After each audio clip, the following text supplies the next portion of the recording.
العالمين الصلاة والسلام على نبي الأولين والآخرين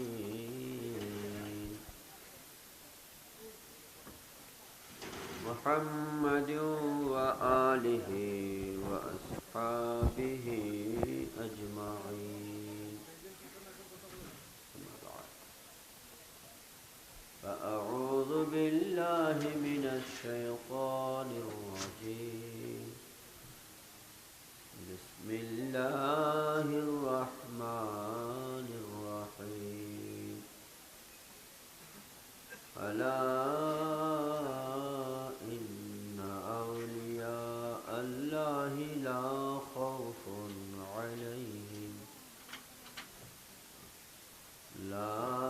خوف عليهم ولا هم يحزنون.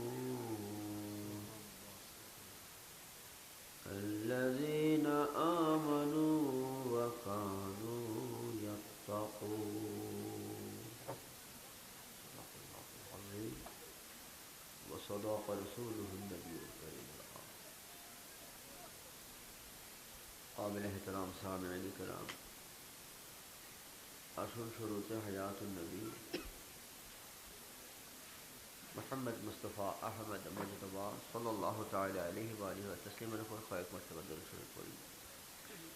সালাতুন ইয়া রাসূলুল্লাহ আলাইকুম, সালামুন ইয়া হাবিবাল্লাহ আলাইকুম, সালাতুন ইয়া রাসূলুল্লাহ আলাইকুম, সালামুন ইয়া হাবিবাল্লাহ।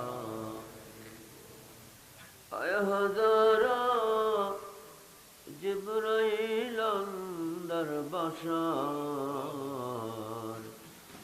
বহর হক সুবে গরিবা এক নজর, সালাতুন ইয়া রাসূলুল্লাহ আলাইকুম, সালামুন ইয়া হাবিবাল্লাহ আলাইকুম, সালাতুন ইয়া রাসূলুল্লাহ আলাইকুম, সালামুন ইয়া হাবিবাল্লাহ। আমল নাই মোর পরপারে দেখাইবার, তোমার নামের তসবিহ ভরসা আমার, সালাতুন ইয়া রাসূলুল্লাহ আলাইকুম, সালামুন ইয়া হাবিবাল্লাহ আলাইকুম, সালাতুন ইয়া রাসূলুল্লাহ আলাইকুম, সালামুন ইয়া হাবিবাল্লাহ। কি লাভ হবে আবেদ মুকাররম হইয়া, যদি না হয় তোমার জামালি দয়া, সালাতুন ইয়া রাসূলুল্লাহ আলাইকুম, সালামুন ইয়া হাবিবাল্লাহ আলাইকুম, সালাতুন ইয়া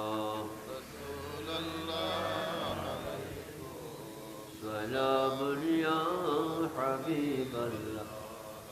লা ইলাহা ইল্লাল্লাহ, লা ইলাহা ইল্লাল্লাহ, লা ইলাহা ইল্লাল্লাহ, লা ইলাহা ইল্লাল্লাহ, লা ইলাহা ইল্লাল্লাহ, লা ইলাহা ইল্লাল্লাহ, লা ইলাহা ইল্লাল্লাহ, লা ইলাহা ইল্লাল্লাহ, লা ইলাহা ইল্লাল্লাহ মুহাম্মাদুর রাসূলুল্লাহ সাল্লাল্লাহু তাআলা আলাইহি ওয়াসাল্লাম।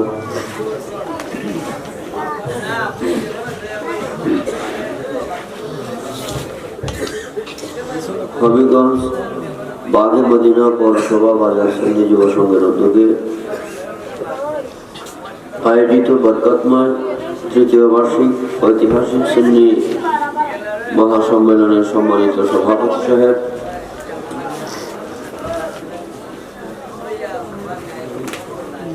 জনাব আলহাজ আব্দুর রহিম সাহেব, সাধারণ সম্পাদক পৌরসভা বাজার মসজিদ হবিগঞ্জ, যথাক্রমে আলহাজ রশিদ সাহেব বিনাতাবাদ, জনাব মীর ফারুক আহমদ রবি সাহেব, আলহাজ শাহবাজ চৌধুরী সাহেব।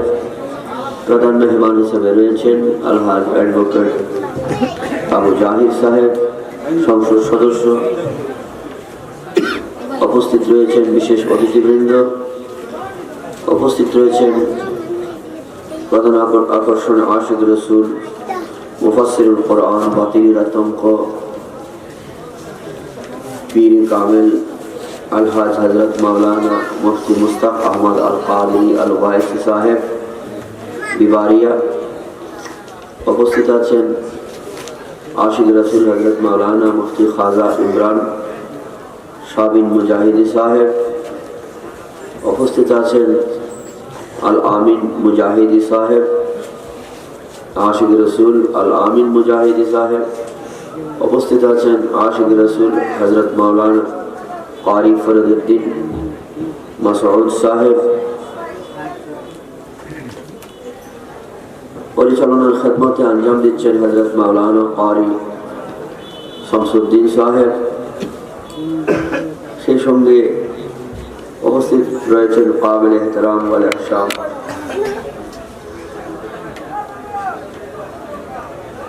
মুফতি হযরত মাওলানা আশরাফুল ওয়াদুদ সাহেব সুন্নি আল কাদরি মাত্তাআন আল্লাহু বিইলমিহি। আমাদের মিষ্টি হুজুরও রয়েছেন, আল্লাহ আমাদের সবাইকে কবুল করুন।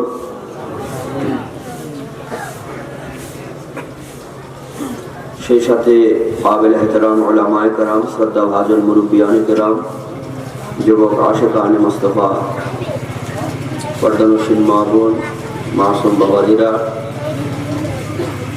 আসসালামু আলাইকুম ওয়া রাহমাতুল্লাহ।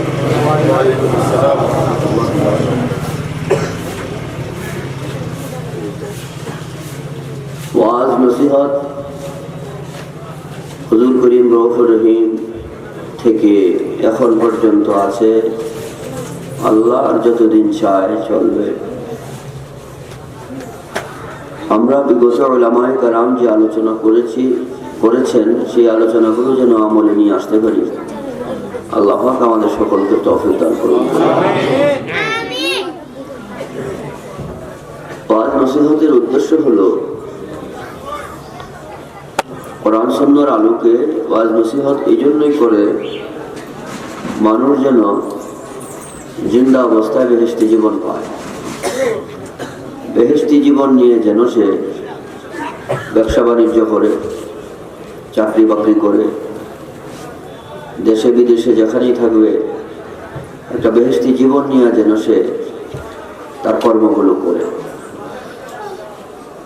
মৃত্যু যে কোনো সময় আসতে পারে, মৃত্যু আসলে যেন সে একটা বেহেশতি লাশ কবরে যায়, এই জন্য বেহেশতি জীবন তৈরি করে দুনিয়ার কাজগুলো করতে হয়।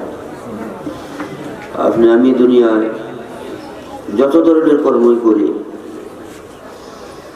দেহের মধ্যে রূহ যেরকম থাকে এরকম একটা বেহেশতি জীবন থাকার চিন্তা ফিকির যেন অন্তরে থাকে যে আমি বেহেশতি। এই অবস্থায় যদি মৃত্যু এসে যায় তো একটা বেহেশতি জীবন যেন কবরে যায়, একটা বেহেশতি লাশ যেন কবরে যায়। আর যদি আমি কোন পথে আছি এটাই আমি জানলাম না, আমি বেহেশতি না দুজকি এটাই আমি বুঝলাম না, ব্যবসা বাণিজ্য করছি, চাকরি বাকরি করছি, রিক্সা চালাইতেছি, ভ্যান চালাইতেছি, জিন্দিগি করতেছি, অফিস আদালত করতেছি, হঠাৎ করে মৃত্যু আসলো আর কবরে চলে গেলাম। এবার আল্লাহ পাক ফরমান আল্লাহকুমুত তাকাসুর হাত্তা যুরতুমুল মাকাবির।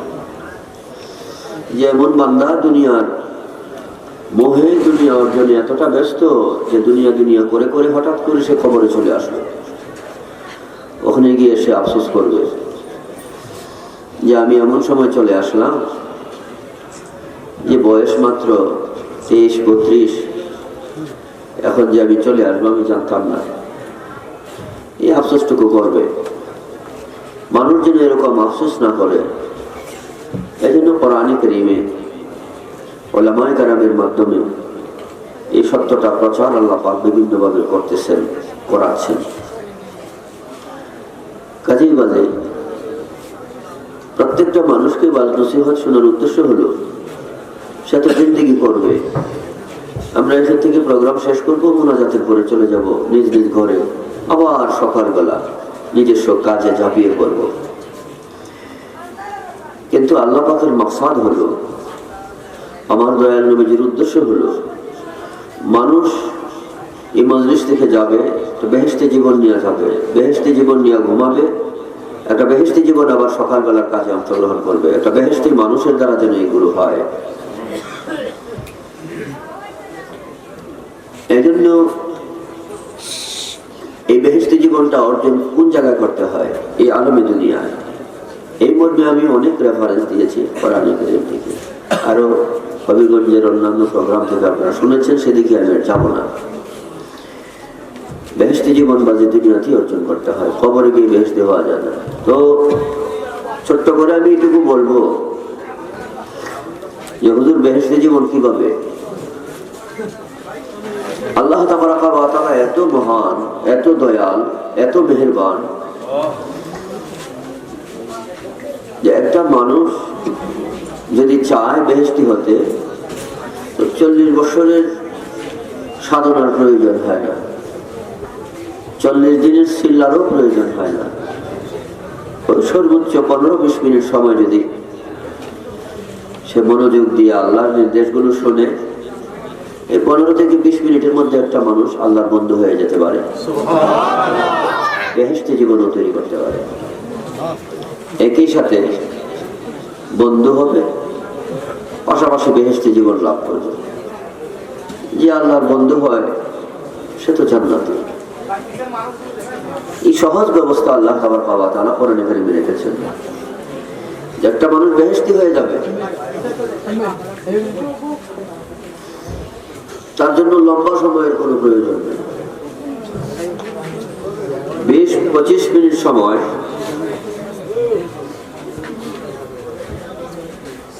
মহব্বত করে 20-25 মিনিট সময় যদি কেহ আল্লাহ এবং তার হাবিবের বাণীগুলোর উপর খেয়াল করে, ধ্যান করে, সেই সাথে আমলে নিয়ে আসার চিন্তা করে যে হ্যাঁ, যেহেতু আল্লাহ রাসূলের ফরমান, কাজে এগুলো আমি মেনে নেব। যদি মেনে নিয়ে তো এই 15-20 মিনিটের মধ্যে একটা মানুষ জান্নাতি জীবন পাবে, পাশাপাশি আল্লাহর বন্ধু হয়ে যাবে। আপনারা মনে মনে বলবেন যে হুজুর, আমরা এখানে অনেকে আছি জুতা সেলাই করি,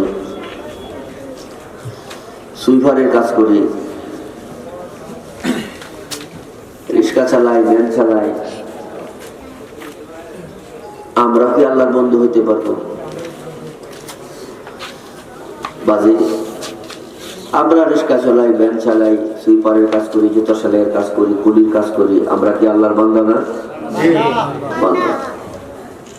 প্রত্যেকটা মানুষকে আল্লাহ পাক বড় আদর করে, যত্ন করে সৃষ্টি করেছে।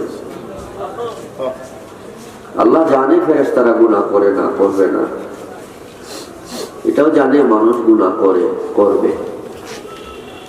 জানার পরেও আল্লাহ পাক হুজুর সাল্লাল্লাহু তাআলা আলাইহি ওয়া আলিহি ওয়া তাসলিমের সাদকায় মানুষকে সৃষ্টি করলেন যে মানুষ গুনাহ করবে, নবীজির সাদকায় তাকে আশরাফুল মাখলুকাত বানিয়ে দিলেন। এই বান্দাকে আল্লাহ তাবারাকা ওয়া তাআলা ওলি বানাবার জন্য, আল্লাহর বন্ধু বানাবার জন্য খুব সহজ ব্যবস্থা করেছেন, এবং যে কোনো ব্যক্তি চায় আল্লাহর বন্ধু হইতে হবে, আল্লাহর বন্ধু হইতে পারবে এবং বেহেশতি জীবন লাভ করতে পারবে। আল্লাহ এত সহজ করেছেন যে আল্লাহর বন্ধু হওয়ার জন্য না মুফতি হতে হবে, না মুহাদ্দিস হতে হবে, না মুফাসসির হতে হবে, না বিসিএস ক্যাডার হতে হবে, না ডক্টরেট ডিগ্রি লাগবে। এরকম কোনো শর্তানুগ আল্লাহ পাক করেন নাই, কোনো শর্ত করেন নাই। কারণ আল্লাহ মহান, আল্লাহ বড় দয়াল, আল্লাহ বড় দাতা। মুহূর্তের মধ্যেই আল্লাহ চাইলেই কাউকে আল্লাহর বন্ধু বানিয়ে দিতে পারে। তো আমি এই আয়াতখানায় পড়েছি যেন আমরা এই মজলিস থেকে সকলেই আল্লাহর বন্ধু হয়ে বিদায় নিতে পারি। আপনারা কথাটা খুব কঠিন ভাববেন না যে হুজুর এখনই আমরা আল্লাহর বন্ধু হয়ে যাব, ওলি হয়ে যাব। ওলি শব্দটা আরবি, এটার বাংলা হলো বন্ধু।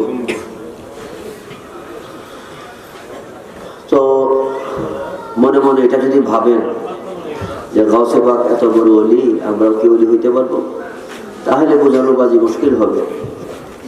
আমি কোরআনে কারীম থেকে বলছি, আল্লাহ পাক যদি আপনাকে আমাকে ওলি বানিয়ে দেয় তাহলে বাধা দেওয়ার কেউ আছে?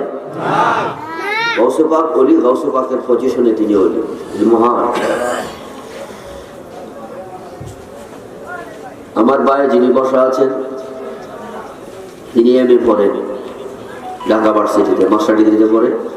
আর আমি আপনাদের হবিগঞ্জে ক্লাস 1-এ পড়ি, প্রাইমারি স্কুলে। উনি কোন ক্লাসের ছাত্র? এমএ। আর আমি প্রাইমারি ছাত্র, ক্লাস 1-এ। দুজনেই কি? দুজনই ছাত্র না? দুজন কি আপনারা ছাত্র বলবেন? কেন ছাত্র বলতেছেন? উনি তো আমার চেয়ে অনেক সিনিয়র, জ্ঞানে গুণে এলেমে কালামে বয়সে সব দিক থেকে সিনিয়র। তারপরেও তিনি কেউ ছাত্র বলতেছেন, আমাকেও ছাত্র বলতেছেন কেন? যদি জিজ্ঞাসা করি তো উত্তর দিবেন এই যে দুইজনই বিদ্যার জগতে আছে, জ্ঞান অর্জনের জগতে থাকার কারণেই দুজনকেই ছাত্র বলছি। আর যদি সাধনার দিক বিবেচনা করা হয় তো তিনি আমার চেয়ে অনেক সিনিয়র। তো গাউসে পাকও ওলি, আর এখানেও আমরা ওলি হব। গাউসে পাকের বিলায়াত অনেক উপরের তফায়, আর আমরা এখন ওলি হয়ে যাব। এটা হলো এরকম একটা তুলনা, যেমন আমি ক্লাস 1-এ ভর্তি হয়ে গেলে কি হয়ে যায়? ছাত্র। তো আল্লাহ এমন একটা সম্পদের কথা এখানে বলতেছে যে দুইটা সম্পদ মানুষের কাছে থাকলে সেও বেলায়েতের খাতায় তার নাম উঠে যাবে, ওলি হয়ে যাবে। আজকে যদি আপনাদের প্রাইমারি স্কুলে ভর্তি হয়ে যায়, আজকে থেকে আমাকে ছাত্র বলবেন না। তো দুইটা জিনিসের সংবাদ আল্লাহ পাক এখানে দিচ্ছেন যে দুইটা জিনিস একটা বান্দার মধ্যে থাকলে সেও আল্লাহর বন্ধু হয়ে যাবে। তার মাস্টার ডিগ্রি কমপ্লিটের দরকার নাই, মুফতি মুহাদ্দিস হওয়ার দরকার নাই, যে ফিসাবরাই বলি হবে না। আল্লাহর বন্ধু হওয়ার ব্যবস্থা আল্লাহ পাক সকলের জন্য উন্মুক্ত রেখেছেন। শুধু বেলায়েতের দরজা বন্ধ, নবী হওয়ার দরজা বন্ধ, ওলি হওয়ার দরজা কিয়ামত পর্যন্ত খোলা। আসুন সেই দুইটা জিনিস কি যার দ্বারা আমরা এখান থেকে আল্লাহর বন্ধু হয়ে যেতে পারবো। খুব বুঝবেন, বন্ধু হওয়া কঠিন জিনিস না। আর আল্লাহর বন্ধু না হইয়া কেউই জান্নাতে যেতে পারবে না। একটি মানুষও জান্নাতে যেতে পারবে না যতক্ষণ না আল্লাহর বন্ধু সে হবে। বলেন তো, বন্ধু শব্দের বিপরীত কি? দুশমন। আল্লাহর শত্রু হইয়া, দুশমন হয়ে কেউ বেহেশতে যেতে পারবে না। যাইতে হইলে আল্লাহর বন্ধু হয়ে যেতে হবে। কথা কি বাজে বুঝেন না? আমার আল্লাহর দুশমন হয়ে কেউ যাইতে পারবে বেহেশতে? যাইতে হইলে কি হওয়া লাগবে? আল্লাহর বন্ধু হয়ে যেতে হবে। তো আমরা সবাই আল্লাহর বন্ধু হইতে চাই কিনা? বন্ধু যে আল্লাহর বন্ধু হবে তার জন্য বেহেশত পাগল থাকবে। কাজে দুইটা জিনিসের দ্বারা আল্লাহ পাক প্রতিটা মানুষকে জান্নাতি জীবন দিচ্ছেন, পাশাপাশি আল্লাহর বন্ধু বানিয়ে দিচ্ছেন। সেই দুইটা জিনিস কি? আল্লাহ তাবারাকা ওয়া তাআলা কোরআনে কারীমে ফরমান, আল্লাযীনা আমানু ওয়া কানু ইয়াত্তাকুন। মাবুদ ফরমান, হে ইমানদারেরা, হে আমার বান্দারা, তোমাদের মধ্যে যদি ঈমান আর নেক কাজ ঈমান আর নেক কাজ, এই দুইটা জিনিস যদি তোমাদের মধ্যে থাকে তাহলেই তোমরা একই সাথে একদিকে তো বেহেশতি জীবন পাবে, সাথে সাথে আমি আল্লাহর বন্ধু হয়ে যাবে। আপনারা বলবেন যে হুজুর এতক্ষণে আপনি এই দুইটা কথা বললেন যে ঈমান আর নেক কাজ থাকলেই আল্লাহর বন্ধু হয়ে যাবে। বাজি আল্লাহ যে কত দয়া করে আপনাদের, আপনি আমাকে সহজ করে বলে দিচ্ছেন, শুকরিয়া আদায় করা দরকার, শুকরিয়া আদায় করা দরকার। এই নেক কাজ আজকের মাহফিলে আসছে, এটা একটা নেক কাজ না? এরকম প্রত্যেকটা মানুষের সঙ্গে ভালো আচরণ করা, সুন্দর আচরণ করা, নরম তবিয়তে কথা বলা, প্রত্যেকটাই নেক কাজ। ফরজ, ওয়াজিব, সুন্নত এগুলো তো নেক কাজ বটেই, পাশাপাশি মানুষের সঙ্গে ভালো আচরণ করাটাও কি নেক কাজ। নফল নামাজ, নফল রোজা, নফল হজ, যাকাত ইত্যাদির চেয়ে উত্তম সবের কাজ হলো মানুষের সাথে ভালো আচরণ করা। এই ভালো আচরণটা একটা বড় নেক কাজ। কাজেই মুসলমানের প্রত্যেকটা ভালো কাজে কি নেক কাজ, সবের কাজ, এগুলো ইবাদতে পরিণত হয়ে যায়। পরে সুবহানাল্লাহ। নেক কাজের উপর আর আমি ব্যাখ্যা দিব না। এই নেক কাজের সাথে যখন ঈমান থাকে তখনই আল্লাহ ফরমান ব্যক্তিটা আমার কি হয়ে যায়, বন্ধু হয়ে যায়। ঈমান কি? ঈমানের পরিচয় এখানেও আমি লম্বা করবো না। ঈমানের পরিচয় এক কথায় বলবো, আল্লাহ ঈমান লিমান লা মুহাব্বাতা লাহু। যার দিলে নবীজির মহব্বত নেই সেই ইমানদার নয়, অর্থাৎ নবীজির মহব্বতের নামেই ঈমান। তো ঈমান মূল কথা কোরআন, হাদিস, আদিল্লাহ আরবা এগুলোকে অবজারভেশন করে আসলুল কালাম এটা দাঁড়ায় যে নবীজির মহব্বত আর নেক কাজ, নবীজির মহব্বত আর নেক কাজ দুইটা জিনিস যার মধ্যে থাকবে একই সাথে আল্লাহর বন্ধ হয়ে যাবে এবং জান্নাতি জীবন লাভ করবে। পরে সুবহানাল্লাহ।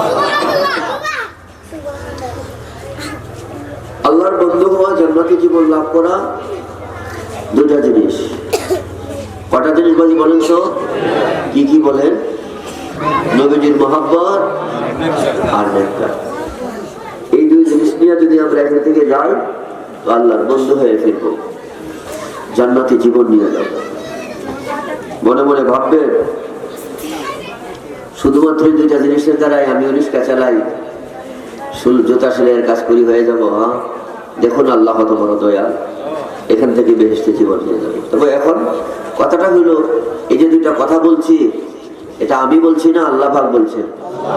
আল্লাহর এই কথার উপর যখন ইয়াকিন থাকবে আমাদের যে আল্লাহ বলছেন আমরা এখান থেকে আল্লাহর বন্ধু হয়ে যাব, আল্লাহর উপর যদি ইয়াকিন থাকে তাহলে নিশ্চয়ই এখান থেকে আল্লাহর বন্ধু হয়ে বিদায় হবো।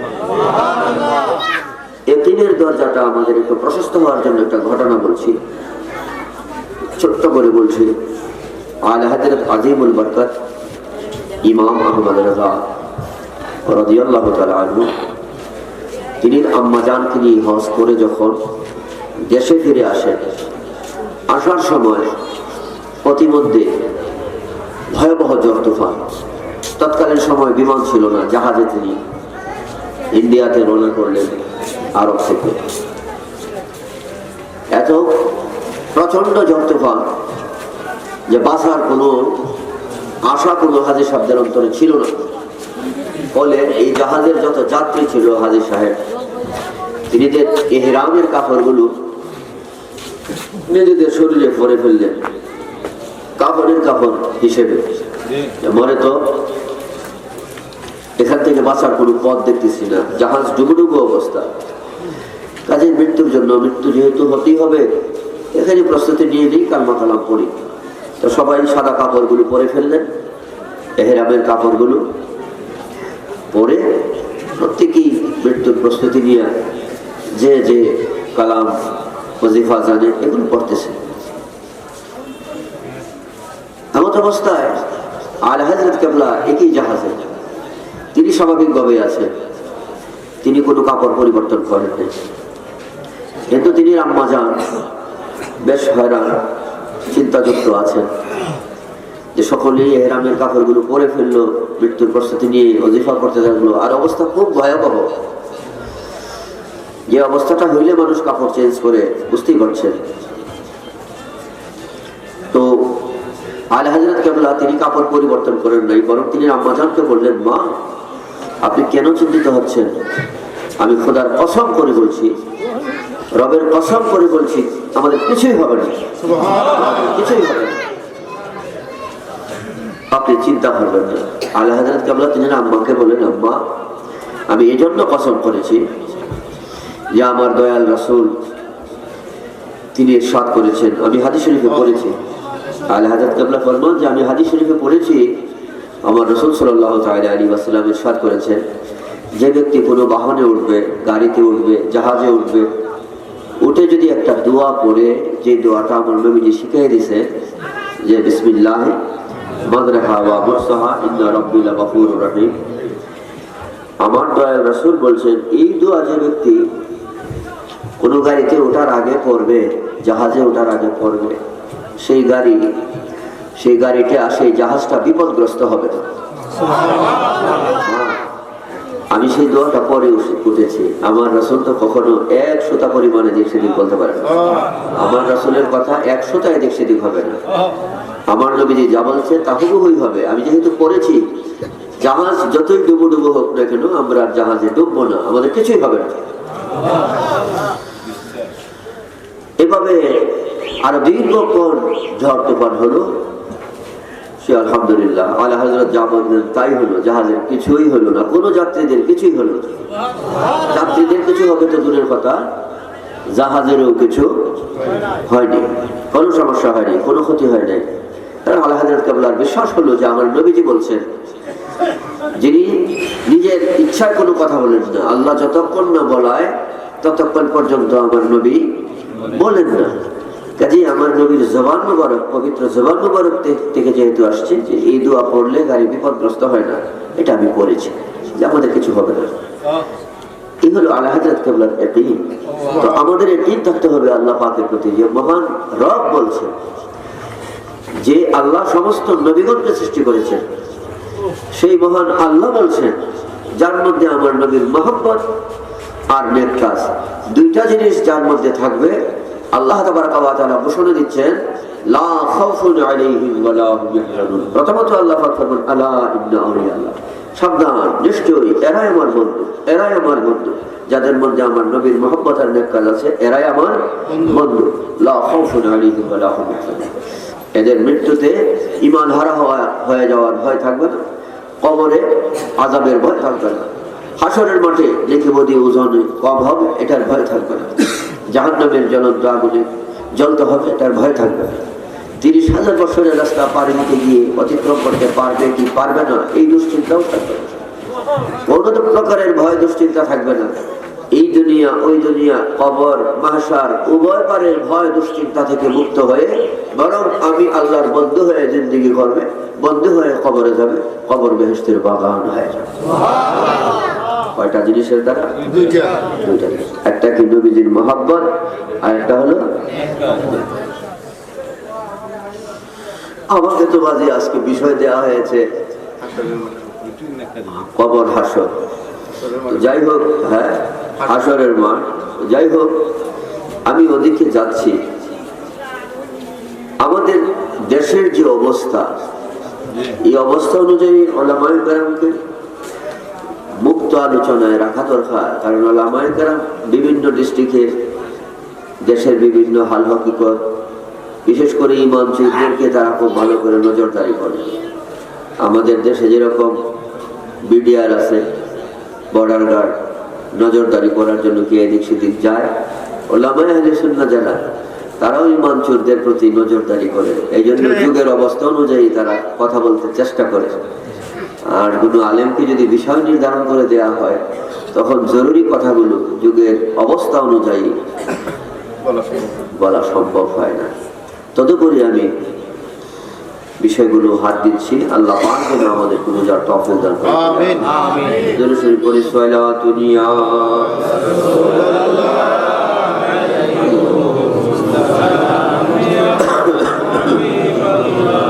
আলাইকুম সালাতুন ইয়া রাসূলুল্লাহ আলাইকুম সালাম ইয়া মুহাম্মদ মুস্তাফা নূরুল আলা নূর হাবিবে আপনি ডাইরেক্ট নবীজির মহব্বতের কথা বলে ফেললেন। ভাগিয়া ভাগিয়া কি বলবো, আপনারা আশিক রাসূল। এই হবিগঞ্জ আর এদিকে চট্টগ্রাম, বাংলাদেশের মধ্যে দুইটা আশিক রাসূলের ডিস্ট্রিক্ট। এই দুই ডিস্ট্রিক্টকে আমি সম্মান করি, মহব্বতও করি, ওলামায়ে কেরামকে মহব্বত করি। আমার বইয়ের মধ্যে আমার লেখা পারের তরি মুক্তি গাইড, এর মধ্যে লিখেছি আমি সারা দুনিয়ার আলেমগণের খাদেম, আমি মাখদুম না, খাদেম। যেন সমস্ত সুন্নি ভাইদেরকে মহব্বত করি, আলেমগণকে মহব্বত করি, যেন এই মহব্বতের খাতিরে আল্লাহ পাক হেফাজত করে। তো বলছিলাম যারা নবীজির মহব্বতের কথা বললাম সরাসরি এই জন্য যে লম্বা হয়ে যাবে, এই জন্য খাটা করার জন্য বলছি যে 100 যদি বলি, 100-র মধ্যে 60, 70, 90, 100, 200, আর 100 বললে 60, 70, 20, 100-র মধ্যে আছেন, 100-র মধ্যে 60, 70, 80, 99, 1, 2, 100-র মধ্যে আছেন। তো নবীজির মহব্বত বললে এই নবীজির মহব্বতের মধ্যে সবকিছুই আছে। আল্লাহ মানা, কোরআন মানা, আসমানি কিতাব মানা, খবরের বিষয়াদি, আসমানি বিষয়াদি, সকল বিষয় নবী মানার মধ্যেই হয়ে যায়। সংক্ষিপ্ত কথা হলো, আপনার বাড়িতে একজন মেহমান আসছে মিষ্টি নিয়ে, আপনি মেহমানকে মহব্বত করেন না, মেহমানকে আপনি গ্রহণ করেন না। তো মেহমান আপনি গ্রহণ করেন না, মেহমানের মিষ্টিগুলো গ্রহণ করবেন? যেহেতু মেহমান পছন্দের না, কাজে তার মিষ্টিও আমি গ্রহণ করব না। আর মেহমান যদি আমার মহব্বতের হয়, পছন্দের হয়, সে 2 টাকার একটা লজেন্স আনলেও এটা আমার কাছে খুব মূল্যবান। মেহমানকে যেহেতু গ্রহণ করেছি, সে যাই আনুক সেটাকে আমি গ্রহণ করেছি, তাই না বাজি? তো লা ইলাহা ইল্লাল্লাহ এই খবর কে নিয়ে এসেছেন? লা ইলাহা ইল্লাল্লাহর এই সংবাদ কে নিয়ে এসেছেন? আসমানি কিতাবের খবর কে নিয়ে এসেছেন? নবীগণের খবর কে নিয়ে এসেছেন? ফেরেশতার খবর কে নিয়ে এসেছেন? আলমে বরজকের খবর কে নিয়ে এসেছেন? সমস্ত বিষয় শরীয়ত, তরিকত, হাকিকত, মারিফত যা আছে এগুলো কে নিয়ে এসেছেন? তো নবী মানলে এগুলোকে মানা হয়ে যায়। এই জন্য নবী মানার নাম আল্লাহ মানা, নবী মানার নাম শরীয়ত মানা, তরিকত মানা, হাকিকত মানা, সবকিছু মানাই নবী মানার মধ্যেই শামিল আছে। বিষয়টা কথা বুঝে আসছে না? এই জন্য মূল কথা হলো, নবীজি, যে ব্যক্তি নবীজিকে মহব্বত করলো, খোদাকে মহব্বত করলো। হুজুর পাক ফরমান, আহিব্বুনি লিহুব্বিল্লাহ, তোমরা আমি নবীকে মহব্বত করো তাহলে আল্লাহর মহব্বত লাভ করো। আল্লাহ পাকও ফরমান, আমার নবীর গোলামি করো তাহলে আমার গোলামি হয়ে যাবে। মাইয়াতির রাসূল ফাকাদ আতা আল্লাহ। কাজী নবীর গোলামি করলো আল্লাহর গোলামি হয়ে যায়, নবীজিকে ভালোবাসলে আল্লাহর ভালোবাসা অর্জন হয়ে যায়। সেটা বুঝে আসছেন? এই জন্য এক কথায় কোরআন এবং হাদিস এগুলোকে যত আপনি ঘাটাঘাটি করবেন, পর্যালোচনা করবেন, 1000 বছর পর্যন্ত ঘাটাঘাটি করবেন, 1000 বছর পরে রেজাল্ট এটি আসবে, নবীজিকে মানার নাম, মহব্বত করার নাম ঈমান। নবীজিকে মেনে মহব্বত করে যে ব্যক্তি নেক কাজ করবে, নামাজ পড়বে, রোজা রাখবে, উপযুক্ত হইলে হজ যাকাত আদায় করবে, অন্যের হক নষ্ট করবে না, চুরি ডাকাতি করবে না, জিনা করবে না, নেকের উপর কায়েম থাকবে, পাপ থেকে দূরে থাকবে, আল্লাহ পাক গ্যারান্টি দিচ্ছেন, লা খাউফুন আলাইহিম ওয়া লা হুম ইয়াহজানুন। আল্লাহর ওলি হয়ে জিন্দেগি করবে, ওলি হয়ে কবরে যাবে, কবর হাসরে কোনো ভয় দুশ্চিন্তা থাকবে না। এখন থাকবে কার? এই মর্মে বলছি। ভয় দুশ্চিন্তা থাকবে কার?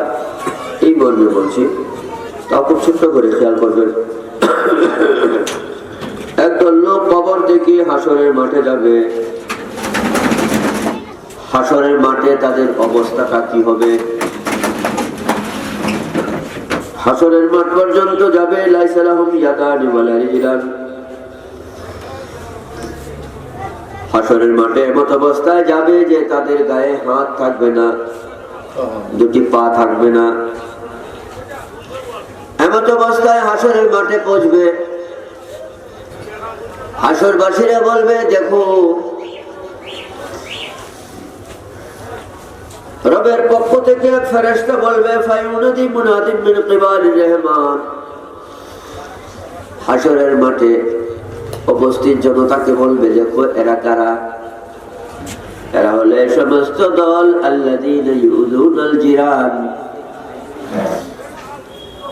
যারা প্রতিবেশীকে কষ্ট দিয়েছে, নেককার মুমিন মুসলমান, কিন্তু প্রতিবেশীকে কি দিয়েছে? কষ্ট দিয়েছে। এরকম হয় না বাজে? বাড়ির পাশে বাড়ি, একটু দুর্বল গরিব মানুষ, বিভিন্ন ভাবে অত্যাচার করে, কেস টেস এটা সেটা মিথ্যা মামলা টামলা দিয়া যে তাকে আউট করে দিই, জায়গাটা যেন ছেড়ে দেয়। এরকম করে কিনা? এরকম বিভিন্ন ভাবে সবল দুর্বলের উপর অত্যাচার করে। এই অত্যাচারের মাত্রা চলছে। আর এই এমন গরিব বেচারা আরেক জায়গায় এটা বিক্রি করে অন্য জায়গায় জায়গা নেওয়ার তার তৌফিকও নাই, আর এই জায়গাটা বিক্রি করার মতো তার কোনো সুযোগ সুবিধা নাই। তো নির্যাতনের ঘানি টেনে টেনেই তার জীবন যায়। এরকম পরিবেশ আছে কিনা?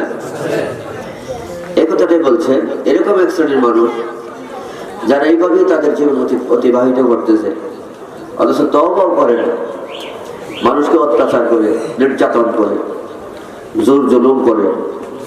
আছে না বাজে এরকম? এই অবস্থায় যাদের জীবন, এই শ্রেণীর মুসলমান যারা, তারা হাসরের মাঠে যাবে। এই অবস্থায় যে শরীরে হাত এবং পা থাকবে না, এই শ্রেণীর মানুষ কিন্তু মাপ পেয়ে যেত। ওই যে আমার প্রথম কথার উপর যদি ঠিক থাকতো, যে আল্লাহ পাক বলছেন নবীজির মহব্বত, পাশাপাশি যদি নেক কাজ, গুনাহ থেকে তওবা করে, যত প্রকার গুনাহ আছে গুনাহ থেকে তওবা করে যদি নেকের উপর কায়েম থাকতো, তাহলে এই অবস্থায় হাসরের দিন সে পৌঁছতো না। তো যাদের মধ্যে এই নেক কাজ থাকবে না, গুনাহ থেকে তওবা করবে না, তওবা না করে কবরে চলে যাবে জুলুম করে করে, এই যে আল-হাকুমুত তাকাসুর হাত্তা যুরতুমুল মাকাবির, দুনিয়া অর্জনের নেশায়, একদিকে দুনিয়া অর্জনের নেশায় থাকবে, অপরদিকে মানুষের উপর অত্যাচার করবে। এই অবস্থায় কবরে চলে যাবে। এরা হাত পা বিহীন অবস্থায়, হাত পা কর্তৃত অবস্থায় হাসরের মাঠে। আল্লাহ পাক যেন এই শ্রেণীর অবস্থা থেকে আমাদেরকে হেফাজত করে পড়ি, আমিন। আরেক শ্রেণীর মানুষ يحشرون من قبورهم على سورة الدبة, আরেক শ্রেণীর মানুষ কবর থেকে পশুর সুরত নিয়ে উঠবে। হাসরের মাঠে জমায়েত হবে একদল পশু। আসলে তারা মানুষ, কিন্তু মাঠে দেখা যাবে কি পশু। খুব বুঝবেন।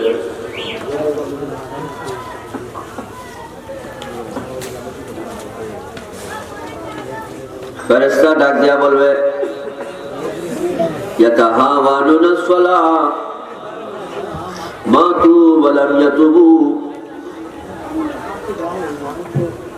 আমরা কাঁধে করে রেখেছি মানুষ, কবরে রেখেছি মানুষ, সেই মানুষ কবর থেকে পশুর সুরত নিয়ে উঠবে। হাসরের মাঠে উপস্থিত হবে একদল পশু। আসলে পশু না মানুষ? ছিল মানুষ, আকৃতি থাকবে পশুর। রবের পক্ষ থেকে বলা হবে ওরা ওই দল, ইয়াতাহাওয়ানুনা সালাহ, চোখের সামনে দিয়ে নামাজ অতিক্রম হয়েছে, নামাজ পড়ে নাই। শুক্রবারের জুমা অতিক্রম হয়েছে, জুমা করে নাই।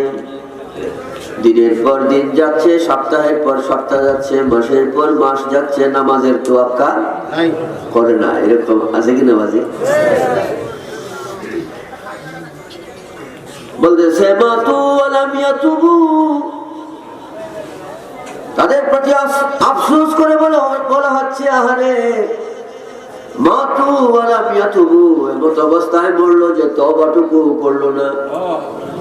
তওবা যদি করতো, তো আল্লাহ পাক ফরমান, বান্দারে পাহাড় পরিমাণ গুনাহ করেছো, নৈরাশ হয়ো না। লা তাকনাতু মির রাহমাতিল্লাহ, আমার দয়া থেকে নৈরাশ হয়ো না। 50-60 বছর গুনাহ করে ফেলেছো, নৈরাশ হয়ো না। আমার কাছে ফরিয়াদ করো, তোমার জীবনের গুনাহ মাফ করিয়া দিব। বিনা শর্তে মাফ করে দে একজন, এক আমার, তিনি হলো আমার মাওলা আল্লাহ। তো এখানে হাসরত করে বলা হয়েছে, আহারে ওয়া মাতু ওয়া লাম ইয়াতুবু, নামাজ তো পড়লই না। আমরা মিষ্টি হুজুর আসছে, নারায়ে তাকবীর, আল্লাহু আকবার, নারায়ে রিসালাত, ইয়া রাসূলুল্লাহ। আমি তো মহব্বত করি, আমি আমাদের সবার মহব্বত, মিষ্টি হুজুর না এদিকে চলে। হ্যাঁ, শুকরিয়া। এই ব্যক্তি সম্পর্কে আফসোস করা হচ্ছে,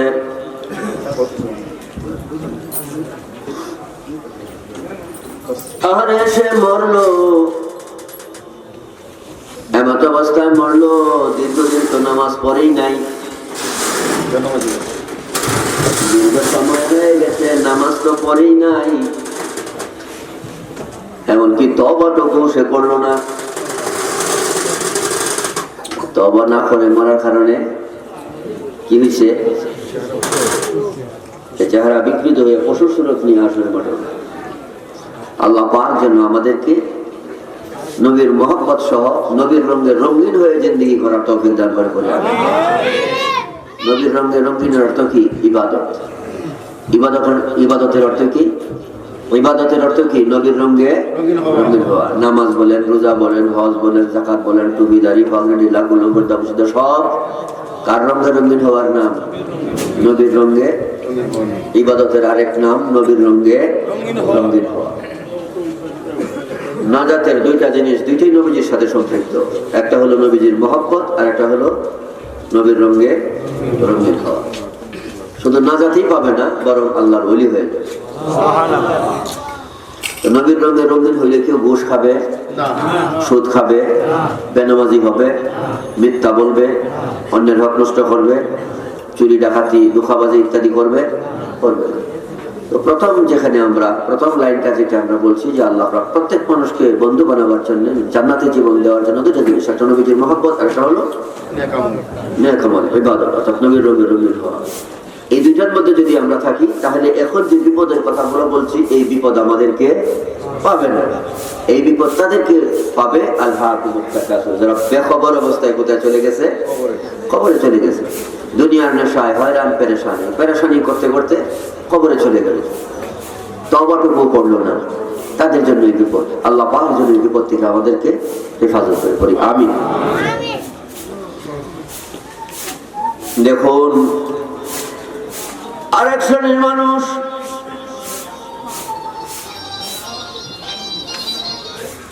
মিসলুল জিবালি মালিউন বিল হাইয়াতি ওয়াল আকারিব, হাশরের মাঠে তারা হাজির হবে বড় বড় পেট নিয়া। মালিউন বিল হাইয়াতি ওয়াল আকারিব, যে পেটের মধ্যে সর্পবিচ্ছু থাকবে, বিষাক্ত প্রাণী থাকবে, সর্পবিচ্ছু থাকবে, মত অবস্থায় হাশরের মাঠে যাবে। ফেরেশতারা ডাক দিয়া বলবে, এরা হলো ওই দল আল্লাযীনা ইয়ামনাউনা যাকাত, যারা নিজেরা যাকাত দেয় নাই, অন্য কেউ যাকাত দিতে উৎসাহিত করে নাই। তার সম্পর্কে আফসোস করে বলা হলো, ওয়া মাতু ওয়া লাম ইয়াতুবু, সে মরলো কিন্তু তওবা করলো না। তওবা যদি করতো তাহলে একটা আশা করা যেত নাকি? তো তওবা নসিব হয় না কেন? এটা তো একটা বড় সাবজেক্ট। এখানে কথা বললেও লম্বা সময় দরকার। আমি 2000 কথায় বলতেছি যে বেশি গুনাহ করতে করতে করতে করতে গুনার সাগরে এমন ভাবে ডুবে যায়, সে তওবা করার ইচ্ছাটা তার মধ্যে মরে যায়। তওবা করার যে একটা ইচ্ছা, এটা মরে যায়। যেমন আমি খুব সহজ ভাবে এখানে বলছি যে একটা মানুষ যদি আল্লাহর বন্ধু হইতে চায়, তো আল্লাহ তাবারাক ওয়া তাআলা আমাদেরকে মেসেজ দিয়েছেন, মাত্র দুইটা জিনিস তার দরকার। কি বলেন তো? দুইটা কি? মহব্বত আর ইবাদত। মহব্বত আর ইবাদত, দুইটা জিনিসের দ্বারা আল্লাহ গ্যারান্টি দিচ্ছেন মৃত্যুতে ঈমান হারা হওয়ার ভয় থাকবে না, কবর হাসরের ভয় থাকবে না। এই সিদ্ধান্তটা যদি আমরা এখান থেকে নিয়ে যাই, প্রত্যেককে আল্লাহর বন্ধু হয়ে বিদায় নিব। কিন্তু কয়জনে এই সিদ্ধান্তটা নিব, এটা হলো বিষয়। কয়জনে এই সিদ্ধান্তটা নিব, এটা হলো বিষয়। মানে মানুষ যখন অবহেলার মধ্যে, মানে অন্যমনস্কতার মধ্যে, গুনার মধ্যে বেশি দিন খাটিয়ে ফেলে, তখন তার এরকম ভালো কাজের সিদ্ধান্ত নিতে শীতলতা আসে। ভালো কাজের সিদ্ধান্ত নিতে কি আসে? মানে শিথিলতা আসে, অবহেলা আসে, তাচ্ছিল্যতা আসে। আল্লাহ পাক যেন এখান থেকে আমাদেরকে বোঝার তৌফিক দান করে, পড়ি আমিন। আরেক শ্রেণীর মানুষ, পেটের মধ্যে থাকবে সর্পবিচ্ছু, যাদের সম্পর্কে বলা হয়েছে যাকাত দেয় নাই, দিতে উৎসাহিত করে নাই, যাকাতের সম্পদ নিজের সম্পত্তি ভেবে নিজের বিল্ডিং করেছে, ইন্ডাস্ট্রি করেছে, নিজের উন্নতি অগ্রগতির পথকে প্রশস্ত করেছে। এমন আছে কিনা? আল্লাহ পাক যেন এখান থেকে আমাদেরকে হেফাজত করে, পড়ি আমিন। আরেক দল লোক হাসরের মাঠে থাকবে, يجري من أفواههم دم وأمواهم تخرج حتى اتصل بالأرض والنار تخرج من أفواههم। যাদের মুখ থেকে রক্ত বের হবে, মুখ থেকে রক্ত বের হতে থাকবে এবং পেট থেকে নাড়িভুড়ি গুলো জমিনে পড়ে থাকবে। মুখের এক পার্শ্ব থেকে আগুন বের হতে থাকবে, মুখের এক পার্শ্ব থেকে আগুন বের হবে, অপর পার্শ্ব থেকে রক্ত বের হবে, নাড়িভুড়ি গুলো জমিনে পড়ে থাকবে। ব্যক্তি চলতে থাকবে আর নাড়িভুড়ি গুলো পিছনে পিছনে চলতে থাকবে। নাড়িভুড়ির সম্পর্ক তার বডির সাথে সম্পৃক্ত থাকবে। ফেরেশতা ডাক দিয়া বলবে, হাসরবাসীরা, এরা হলো এই সমস্ত মানুষ আল্লাযীনা কাযাবু ফিল বাই'i ওয়াশ-শিরা, যারা বেচা কিনার মধ্যে, ব্যবসা বাণিজ্যের মধ্যে, চাকরি বাকরির মধ্যে 2 নম্বরী পথ অবলম্বন করেছে। আমাদের দেশের লাভ সুর রয়েছে, বড় সুর হলো কলম সুর। কলম সুর বুঝেননি? কলম দিয়া মুহূর্তের মধ্যে কোটি কোটি টাকা চুরি করে ফেলে। ভদ্রলোক, দিল্লি একজন ভদ্রলোক, চিনার কোনো ব্যবস্থা নেই। যথাসময়ে যথাস্থানে তাদেরকে কদর করতে হয়, সালাম দিতে হয়, কিন্তু চুলের জগতে ন্যাশনাল, ইন্টারন্যাশনাল। আল্লাহ পাক যেন এই শ্রেণীর মানুষ থেকে আমাদেরকে হেফাজত করতে হবে, আমিন। এইভাবে যারা অফিস আদালতে কলমের মাধ্যমে চুরি করে, ডান্ডিতে ব্যবসা বাণিজ্যে চুরি করে, চাল, এই চালের জগতে কত 1 নম্বর 2 নম্বর যারা আপনারা বাজার সওদা করেন, ভেজাল মাল, ভেজাল মাল বলে কেন? ভালো মালের সঙ্গে খারাপ মাল মিশ্রণ করে দেয়। তো এই অবস্থাগুলো আমাদের সমাজে আছে কিনা? ওজনে কম দেয়, এখন মেশিন বেরিয়েছে ওজনের, এই মেশিনের মধ্যেও নাকি কি ধরনের কাজকর্ম আছে যেগুলো করলে মানে কম দেওয়া যায়। এরকম সোজা কথা, এরকম ব্যবসা বাণিজ্য ইনকাম সোর্স গুলোতে যারা অবৈধ পথ অবলম্বন করে, এদের হাসরের মাঠে লাঞ্ছনার 3টা নমুনা হবে। একটা কি? যে তার নাড়িভুড়ি গুলো জমিনে থাকবে আর মুখ দিয়ে রক্ত এবং আগুন বের হতে থাকবে। তখন তাদের পরিচয় হবে এইভাবে যে সে দুনিয়ায় কি করতো? এইরকম গুনাহের কাজগুলো করতো, মানুষকে ঠকাইতো। দুনিয়ার নেশায় এত ভাবে মত্ত হলো যে মানুষকে ঠকাইতো। যে মানুষটা নামাজ পড়বে, মানুষকে যাকাত দিবে, মানুষের সঙ্গে ভালো আচরণ করবে, সে মানুষকে ঠকাবে? ব্যবসা বাণিজ্যে এরকম করবে? কখনো করবে না। ও দেখবেন এরকম ব্যক্তি নামাজেরও কোনো খবর নেই না। এই কথাই বললো আল্লাহ পাক ফরমান, আলহাকুমুত তাকাসুর হাত্তা যুরতুমুল মাকাবির। যে দুনিয়ার নেশায় এমন পাগল হয়ে গেছে, এমন উন্মাদ হয়ে গেছে যে আখিরাতের কোনো খবর নাই। এই অবস্থায় সে কবরে চলে গেছে। ফলে পরিণতি এই যেগুলো হাদিসে আসছে। আরেক শ্রেণীর মানুষ হাসরের মাঠে হাজির হবে, আরে তার ফলে আল্লাহ পাক তার সম্পর্কে ফরমান যে ওমা তুওয়ালাম ইয়াতুবু আলাইহি, ও মরলো কিন্তু তওবা করলো না। কেমন পাগল দেখেন, দুনিয়ার জন্য কত পাগল হয়েছে, হুট করে মরে গেল কিন্তু মরার আগে তওবা হলো না। তওবা তো করে কারা? তওবার কথা মনে হয় কাদের, যাদের কিসের সাথে সম্পর্ক আছে? এই ধর্মের সাথে, নেকের সাথে সম্পর্ক আছে, ধর্মের সাথে সম্পর্ক আছে, নবীজির সাথে সম্পর্ক আছে, যুগের নেককার যারা তাদের সাথে সম্পর্ক আছে। এগুলো সম্পর্কে কোনো আলেম ওলামাও চিনে না, মসজিদও চিনে না। ফলে এই দুনিয়ার নেশায় থাকতে থাকতে হত্যার খবরে চলে গেল। অথচ মুসলমান, এমন মুসলমান আছে আমি দেখেছি, ঈদের নামাজ তাকে বাড়িতে আমি লোক পাঠাইছি, তাকে নিয়ে আসো। ওই বেচারা এমনি প্রভাবশালী ব্যক্তি, কিন্তু নামাজে কোনোদিন যায় না। ঈদের নামাজে আসতে তার লজ্জা হয়। তার কাছে লোক পাঠাইলাম আমি, বলে আমি নামাজে যাইনি, মানে হঠাৎ করে এখানে যাবো, দেখতে কেমন দেখায় না?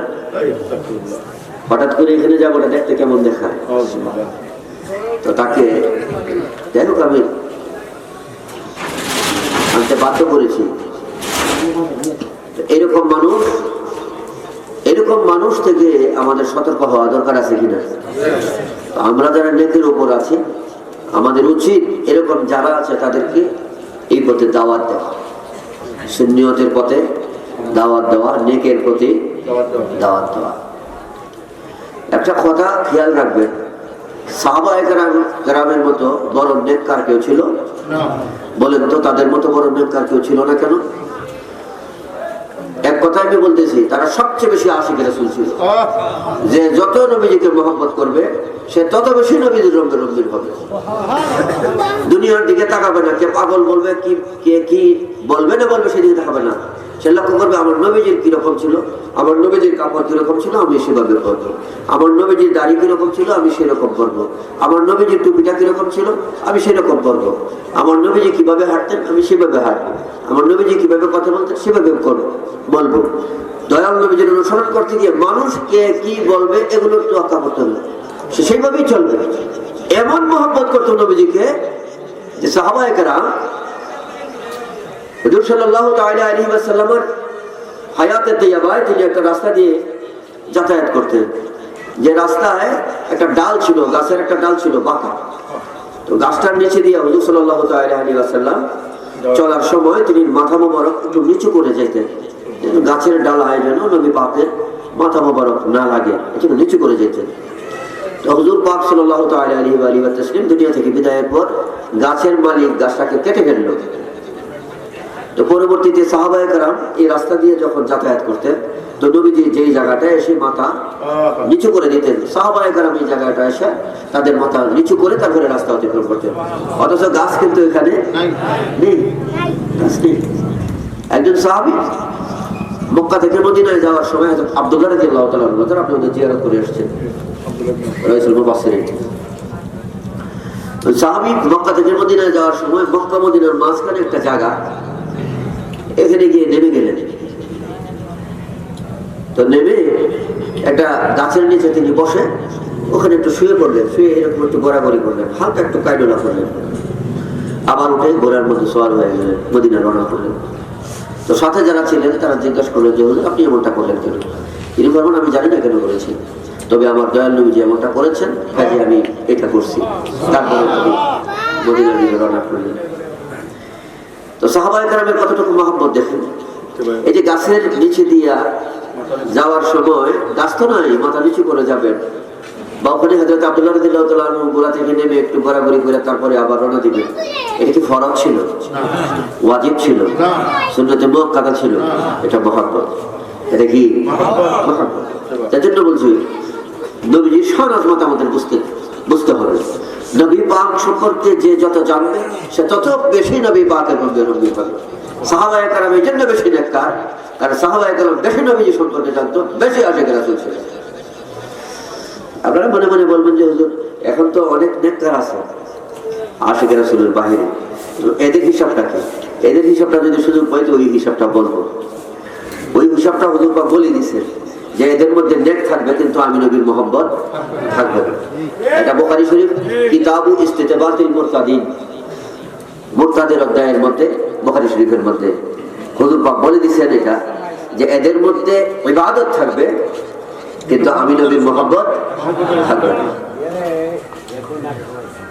এখন আমরা বলতে চাচ্ছি, আমরা যেভাবে নবীজিকে মহব্বত করব সেইভাবে নেক কাজ করবো। আমরা রাজি আছি তো? রাজি আছি তো? যদি দুনিয়ার নেশায় যদি মত্ত হয়ে যায়, আল্লাহ রাসূলের দিকে কোনো খবর যদি আমাদের না থাকে, তাহলে অবস্থা এই হবে যে অবস্থাগুলোর কথা এখানে উল্লেখ করা হচ্ছে। আসুন, আরেক শ্রেণীর ব্যক্তি কবর থেকে হাসরের মাঠে যাবে।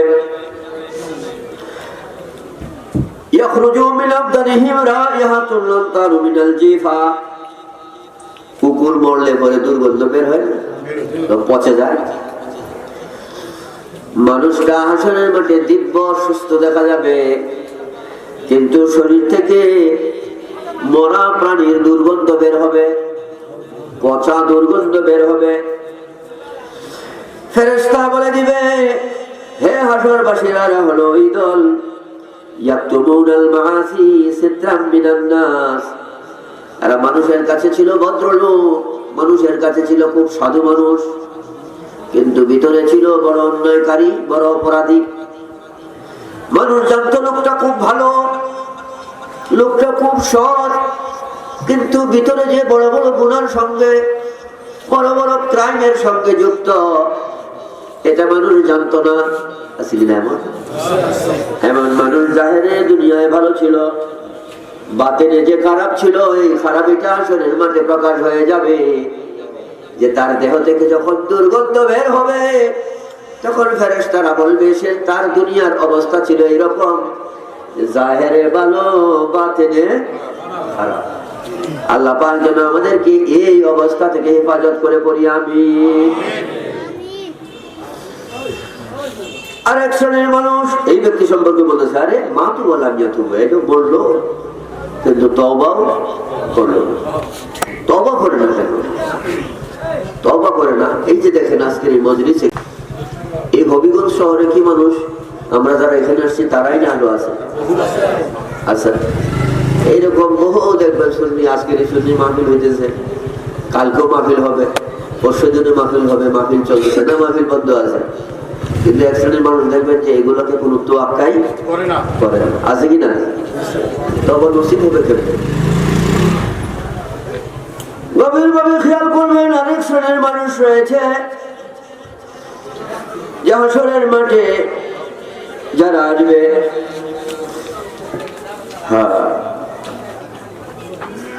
নাকিসু রুউসিহিম ওয়া আরজুলুহুম ফাওকা রুউসিহিম, যাদের মাথা থাকবে নিচে, পা থাকবে উপরে, মাথা নিচের দিকে থাকবে, পা উপরের দিকে থাকবে, এইভাবে কবর থেকে হাসরের মাঠে যাবে। হাসরের মাঠে এইভাবেই চলতে থাকবে। ইয়াজরি মিন ফুরুজিহিম ফাইহিন সাদীদিন ফায়ুনাদি মিন কিবালির রহমানি হাউলাইল্লাযিনা কানু ইয়াজনুন। এরা হলো এই সমস্ত মানুষ যারা জিনা করত। আল্লাহ, এই দেশে অনেক ওলি আল্লাহরা আছে বাংলাদেশে, এই জন্য বাংলাদেশ এখনো নিরাপদে আছে।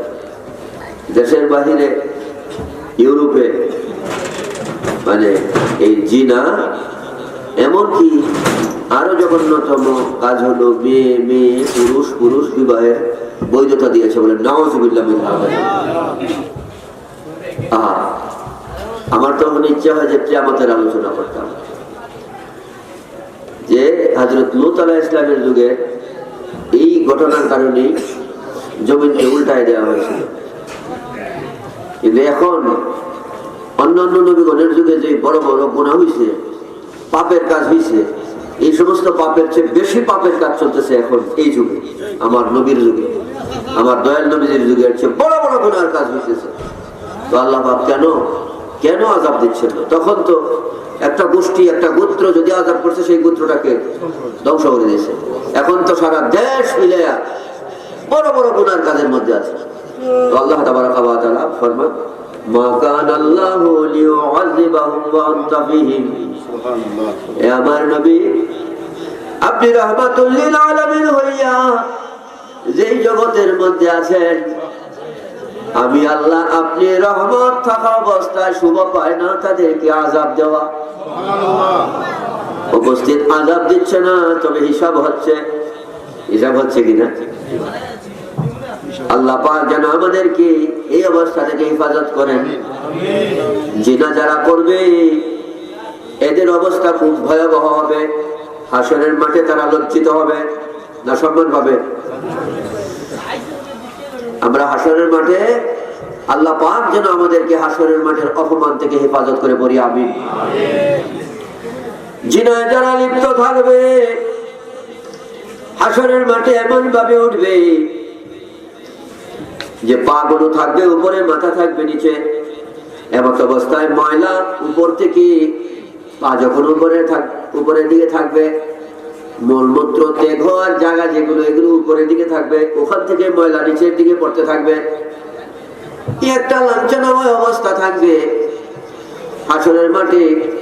তখন প্রমাণ হয়ে যাবে সে এই গুনাহগার ছিল, এই গুনাহ সে করেছে। আল্লাহ পাক যেন আমাদেরকে এই অপরাধ থেকে হেফাজত করে পড়ি, আমিন। হুজুর অপরাধ হয়ে গেছে, কি করবো? ব্যবস্থা কত দিচ্ছে। মাতু আলাম ইয়াতুবু বলতেছে সে তো তওবা করে নাই, সে তওবার কাছে আসে নাই, সে এরকম মজলিসে আসে নাই, সে মসজিদে আসে নাই, সে কোরআনের কাছে আসে নাই, ধর্মের কাছে আসে নাই। ফলে কোনো তওবা তার নসিব হয় নাই, তওবা সে করে নাই। এই জন্য তার এই অবস্থা হয়েছে। আল্লাহ পাক ফরমান, বান্দারে তোমার 50 বছর বয়স হয়ে গেছে, তবুও যদি তুমি তওবা করো, 50 বছর যাবত তুমি জিনা করেছো, বড় বড় গুনাহ করেছো, সুদ খেয়েছো, ঘুষ খেয়েছো, মদ খেয়েছো, নেশা করেছো, 50 বছর পরেও যদি তুমি এখন তওবা করো, খালেস করে যদি তুমি তওবা করো, আমি আল্লাহ বলছি আমার তওবা থেকে নৈরাশ হয়ো না, তোমার জিন্দেগীর গুনাহগুলো আমি মাফ করিয়া দিব। আরেক শ্রেণীর মানুষ আছে হাসরের মাঠে যারা থাকবে, আসওয়াদুল ওয়াজ আযরাকাল আইনাইন বুতুনুহুম মামলুউম মিনান নার, যাদের চোখ দুইটা থাকবে নীল বর্ণ আর পেটে থাকবে আগুন। এই শ্রেণীর ব্যক্তিদের হাসরের মাঠে দেখা যাবে। ফেরেশতা বলে দিবে এরা হলো ওই সমস্ত মানুষ আল্লাযীনা ইয়াকুলুনা আমওয়ালাল ইয়াতামা যুলমান, যারা এতিমের গরিবের মাল খেয়েছে। চেয়ারম্যান সাহেব, এমপি সাহেব, আমি সব চেয়ারম্যান এমপি কে বলতেছি না, সব চেয়ারম্যান এমপি কে আমি বলতেছি। এমপি, চেয়ারম্যান, এমপি তারা মাল আনে গরিব মিসকিনের জন্য গভর্নমেন্টের পক্ষ থেকে। অনেক সময় দেখা যায় তাদেরকে না দিয়া নিজেরাই খেয়ে ফেলে। এই অবস্থা হয় কিনা? তারপরে আপনি আমার বাগিনা বাঁচতে মারা গেছে, আপনি আমার আন্ডারে আছেন, আপনি আমার অধীনস্থ আছে, তার সম্পদও বক্ষণ করে ফেলি, তসরফ করে ফেলি, খিয়ানত করে ফেলি কিনা? এতিমখানা যারা দেয় এতিমদেরকে দেখার জন্য, সেবা শুশ্রূষা করার জন্য, ওখান থেকেও আর একটা বাণিজ্য করে কিছু এতিমখানাওয়ালা মালিক যারা আছে, এগুলো অনেক ক্ষেত্রে আমাদের নজরে পড়ে। এই জন্য বাদী বলছে এরকম যারা গরিবের এতিমের মালকে কি করে তসরফ করে ফেলে, নষ্ট করে ফেলে, খেয়ে ফেলে, এদের জন্য এই ভয়াবহ আযাব কোথায়? হাসরের মাঠে। এই লাঞ্ছনা তাদের থাকবে। লাঞ্ছনাটা কি বলছিলাম বাজে? চোখটা দুটা চোখ কি হবে? নীল বর্ণের, আর পেটে কি থাকবে? আগুন। আল্লাহ পাক যেন আমাদেরকে হেফাজত করে। সুযোগ দিচ্ছে, বলতেছে মা তোমার এমন অবস্থায় মরলো, সে তওবা করলো না, তাইলে তওবা করলে কি হইতো? আল্লাহ পাক মাফ করে দিত। আরেক শ্রেণীর লোক হাসরের মাঠে দেখা যাবে যুলমান বারসান, কুষ্ঠরোগী অবস্থায়। কি রোগী?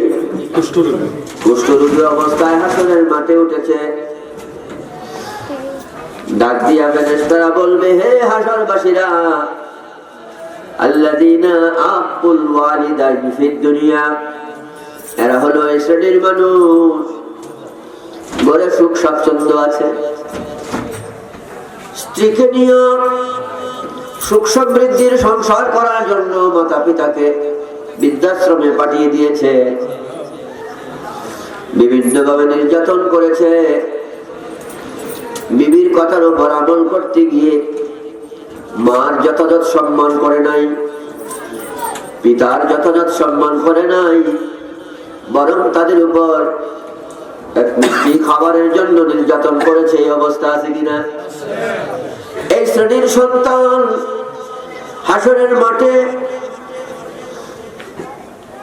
কুষ্ঠরোগী হইয়া এবং চোখে অসুস্থ অন্ধত্ব অবস্থা নিয়ে এবং কুষ্ঠরোগী হইয়া হাসরের মাঠে হাজির হবে।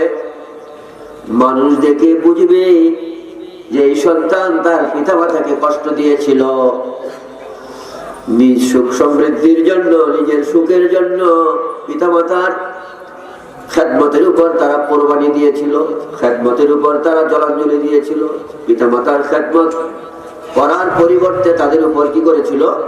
নির্যাতন করেছিল, নিপীড়ন করেছিল, দুঃখ দিয়েছিল, কষ্ট দিয়েছিল, যার জন্য তাদের আজকের এই অবস্থা। আল্লাহ পাক যেন এই অবস্থা থেকে আমাদেরকে হেফাজত করে পড়ি, আমিন। সুসংবাদ আছে, বলতেছে মাতু আলাম ইয়াতুবু, তওবা করো, খালেদ ভাবে তওবা করো, আল্লাহ পাক মাফ করিয়া দিবে। এখানে বলছে যার পিতা মাতার সঙ্গে এরকম আচরণটা হয়ে গেছে, এখন ওখানে মাফ চাইবো কিভাবে? এই মর্মে কিতাবের মধ্যে এসেছে, এই ব্যক্তি যদি তার পিতা মাতার কবর জিয়ারত করে, পিতা মাতার জন্য দোয়া করে, তাহলে পিতা মাতা থাকা অবস্থায় যেটা করতে পারে নাই, পিতা মাতার অবর্তমানে দোয়া করলে, কবর জিয়ারত করলে আল্লাহ পাক মাফ করে দিবেন এবং উভয়ের উপরে শান্তি দিবেন। পিতা মাতা এবং সন্তান উভয়ের উপরে আল্লাহ পাক রহমত দান করবেন। আল্লাহ পাক যেন আমাদেরকে বোঝার তৌফিক দান করে পড়ি, আমিন। দেখুন রজব মাসের মুসলিম শরীফের মধ্যে একটা হাদিস রয়েছে, তিরমিজি শরীফের মধ্যে এটা এভাবে আসছে, দুরূদ শরীফ পড়ি, সালাতুন ইয়া সালামুন ইয়া হাবিবাল্লাহ আলাইকুম, সালাতুন ইয়া রাসূলুল্লাহ আলাইকুম, সালামুন ইয়া হাবিবাল্লাহ আলাইকুম, সালাতুন ইয়া রাসূলুল্লাহ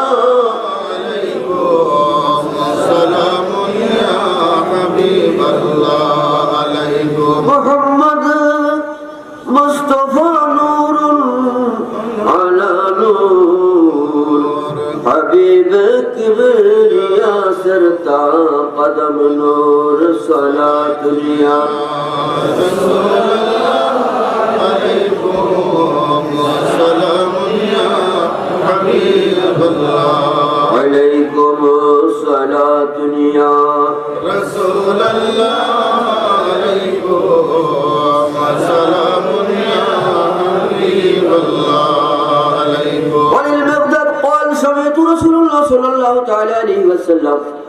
سمعت رسول الله صلى الله تعالى عليه وسلم يقول تدنى الشمس يوم القيامة من الخلق حتى تكون من كمقدار ميل। হযরত মিকদাদ ফরমান, আমি নবী করিম রাউফুর রহিম থেকে শুনেছি, হাসরের দিন সূর্যকে মানুষের মাথার কাছাকাছি নিয়ে আসা হবে, সৃষ্টির কাছাকাছি, মানুষের কাছাকাছি সূর্যকে নিয়ে আনা হবে। সেদিন সূর্যের 12টা মুখ সব কথা খুলে দেয়া হবে। হাদিস শরীফে আসছে, সেদিন সূর্যের অবস্থা হবে কামিকদারে মিল। মিলুল বলা হয় 1 মাইল রাস্তার, 1 মাইল রাস্তাকে হাদিসের যারা সরা করেছেন তারা বলছেন 765 গজ। কত গজ? 765 গজ। আর কিছু কিছু সারে তারা বলেছেন, হাদিসের সরা যারা করেছেন তারা বলেছেন এই মিল বলতে চোখের মধ্যে যে সুরমা লাগায় কাটি, সুরমার কাটি যত দূরত্ব, যত বড় মাথা থেকে সূর্যের দূরত্ব থাকবে তত। একটা চোখের মধ্যে সুরমা লাগায় কাটি আছে, সুরমাদানির কাটি যত লম্বা বা যতটুকু দূরত্ব, মাথার ততটুকু দূরত্বে থাকবে কি সূর্য। অথবা এটা রক্ত হবে যে 765 করে। যাই হোক, মনে মনে প্রশ্ন হবে, হুজুর যদি এই হয়, এখন তো একটা সূর্যের একটা মুখ খোলা, এটাই আমরা সহ্য করতে পারি না, আর ওই দিন কিভাবে সহ্য করব? এই মর্মে এই হাদিসের সরা যারা করেছেন, ব্যাখ্যা যারা করেছেন, অনেক লম্বা আলোচনা। মূল আলোচনা হইল ওই দিন মানুষের বডির অবস্থা চেঞ্জ হয়ে যাবে, আমাদের চামড়া এটা এই অবস্থা, এখন যে অবস্থা এই অবস্থা থাকবে না, এটা একটা পরিবর্তন ঘটবে, সেটা একটা পরিবর্তন ঘটবে। কাজেই সূর্যকেও দেওয়া হবে কাছাকাছি, আর মানুষ যেন সেটা গ্রহণ করতে গিয়ে একদম সাথে সাথে নিঃশেষ হয়ে না যায়, সাথে সাথে ধ্বংস না হয়ে যায়, এরকমই তাদের বডি স্ট্রাকচার কনস্ট্রাকশনটা এইভাবে তৈরি করা হবে। এটা বুঝে আসছে না? খেয়াল করবেন, বলতেছে মানুষের খুব কাছাকাছি চলে আসবে সূর্য, অবস্থা এমন হবে قدر عملهم في العرب فيكون الناس على قدر عملهم في العراق فمنهم من يكون كعبيه ومنهم من يكون إلى ركبتيه ومنهم من يكون إلى حقويه। বলতেছে মাথার কাছাকাছি যখন সূর্য এসে যাবে, প্রত্যেক মানুষ তার নিজের ঘামে, প্রত্যেক মানুষ তার নিজের ঘামে, আরেকজনের ঘামে নয়। ঘাম এত পরিমাণে হবে, কারো ঘামের পরিমাণ এসে দাঁড়াবে তার পায়ের টাকনু পর্যন্ত, কারো ঘামের পরিমাণ এসে দাঁড়াবে তার হাঁটু পর্যন্ত। অমিনহুম মাইয়াকুনু ইলা রাকবাতাই, কারো ঘামের পরিমাণ এসে দাঁড়াবে তার কোমর পর্যন্ত, আর কারো ঘামের অবস্থা দাঁড়াবে তার চোয়াল পর্যন্ত, মুখ বরাবর। হুজুর সাল্লাল্লাহু তাআলা আলাইহি ওয়া আলিহি ওয়া তাসলিম ওয়া আশারা রাসূলুল্লাহ সাল্লাল্লাহু তাআলা আলাইহি ওয়াসাল্লাম ইলা ফিহি, নবীজি বর্ণনা করতে গিয়ে এইভাবে ইশারা করছেন যে কারো টাকনু পর্যন্ত, কারো কোমর পর্যন্ত, হাঁটু পর্যন্ত, কারো কোমর পর্যন্ত। নবীজি শেষ পর্যন্ত মুখের দিকে ইশারা করলেন যে মুখ পর্যন্ত এসে যাবে। এটা দেখাইয়া নবীজি ফরমান সূর্যের তাপে মানুষের অবস্থা এমন হবে, নিজের ঘামে, নিজের আমল অনুযায়ী সে ঘামের মধ্যে ডুবে থাকবে, নিজের আমল অনুযায়ী নিজের ঘামের মধ্যে সে ডুবে থাকবে। যার আমল একটু ভালো হবে তার ঘাম আসবে পায়ের টাকনু পর্যন্ত, যার একটু খারাপ হবে তার আসবে কোথায়? হাঁটু পর্যন্ত। যার আমল আরো কম হবে তার আসবে কোন পর্যন্ত? কোমর পর্যন্ত। যার আমল আরো কম হবে তার আসবে কোথায়? চোয়াল পর্যন্ত। এটা হলো হাসরের অবস্থা। একটু গভীর ভাবে খেয়াল করি, হুজুর সাল্লাল্লাহু তাআলা আলাইহি ওয়া আলিহি ওয়া তাসলিম এই মর্মে বুখারী মুসলিমে আরেকটা বর্ণনা দিয়েছেন। এরপরে আমি এই বিষয়ের মূল বিষয়টা যাব, এই বিপদ থেকে আমরা কিভাবে বাঁচবো। এই বিপদের মধ্যে আমরা যেন অ্যারেস্ট না হয়ে যাই, গ্রেফতার না হয়ে যাই, এখান থেকে বাঁচা দরকার আছে কিনা? আরেকটা হাদিস বলি, বাঁচার কথা বলবো। আল্লাহুম্মা সাল্লি আলা মুহাম্মাদ ওয়া আলা আলি সাইয়্যিদিনা মুহাম্মাদ ওয়া আলা আলি সাইয়্যিদিনা মুহাম্মাদ। আল্লাহুম্মা সাল্লি আলা মুহাম্মাদ ওয়া আলা আলি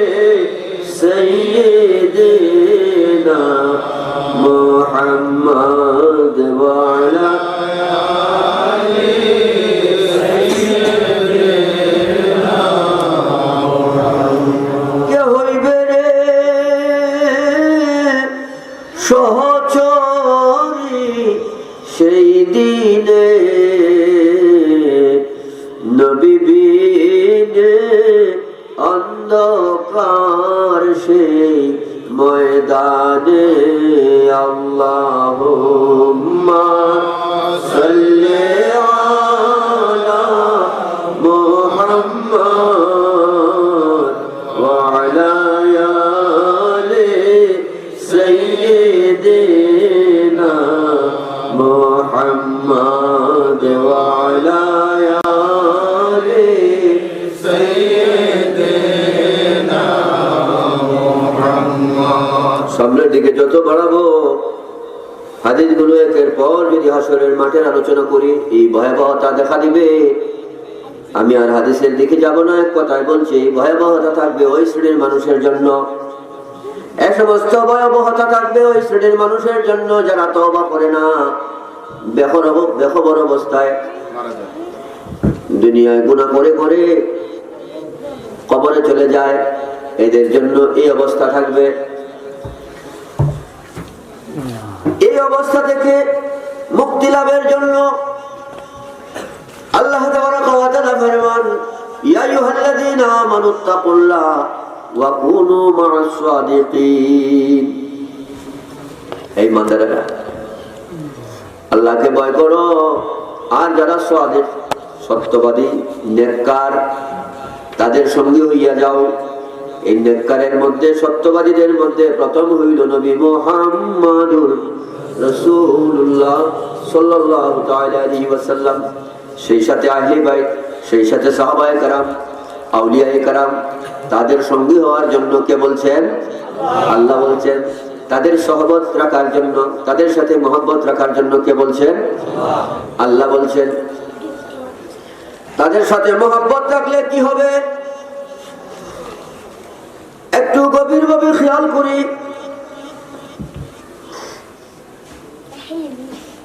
একটা হাদিস বলছি, হিলিয়াতুল আউলিয়ার মধ্যে আছে, রুহুল বয়ান শরীফের মধ্যে আছে। ইসমাইল হাফতি বুরুসি রহমাতুল্লাহ আলাইহি তিনি কিতাবের মধ্যে নিয়ে এসেছেন। এভাবে বলছেন, কানা ফি বনি ইসরাঈল রাজুলুন আসাল্লাহু মিয়াতা সানাতিন সুম্মা মাতা ফাখুযুহু বিরিজলাইহি ফালকুহু আলা মিজমালাতিন। বনি ইসরাঈলের এক ব্যক্তি একাধারে 200 বছর পর্যন্ত গুনাহ করেছে। কয়শো বছর? 200 বছর পর্যন্ত গুনাহ করেছে। এই বিষয়টা আমরা সবাই জানি, কিন্তু এখান থেকে একটা বিষয় আমরা সংগ্রহ করব। 200 বছর গুনাহ করে সুম্মা মাতা, হঠাৎ করে ব্যক্তিটা কি হলো? মৃত্যুবরণ করলো।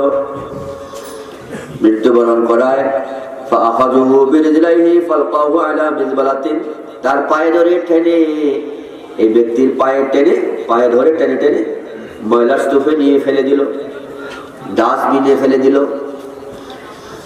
ময়লার স্তূপে যখন ফেলে দেওয়া হলো, ফাওহাল্লাহু ইলাইহি, আল্লাহ পাক হযরত মুসা আলাইহিস সালামকে ওহী করলেন, হে মুসা, ফাওহাল্লাহু ইলা মুসা আলাইহিস সালাম আনাখরিজ ফাসাল্লি আলাইহি। মুসা রে, এই যে ব্যক্তিটাকে ফেলে দেওয়া হলো ময়লার স্তূপে, ওখান থেকে তাকে তুমি উত্তোলন করো, নিয়ে এসো এবং তাকে ধৌত করে তার জানাজার নামাজ তুমি নিজে পড়ো। হযরত মুসা আলাইহিস সালাম আল্লাহ পাকের নির্দেশ পাইয়া নিজে জানাজার নামাজ পড়াইলেন।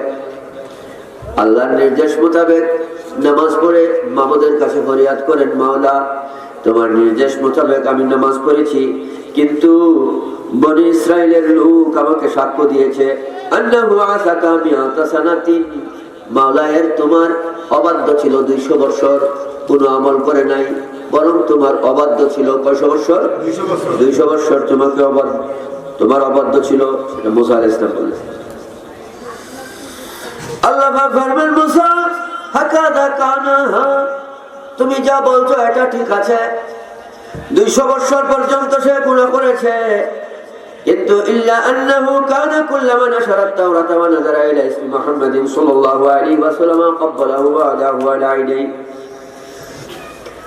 আল্লাহ পাক ফরমান, মুসা রে 200 বছর গুনাহ করেছে, কিন্তু আমি এই কাজটা এই জন্য করিয়েছি তোমাকে দিয়ে যে তোমার উপর যে কিতাবটা নাজিল হয়েছে তাওরাত,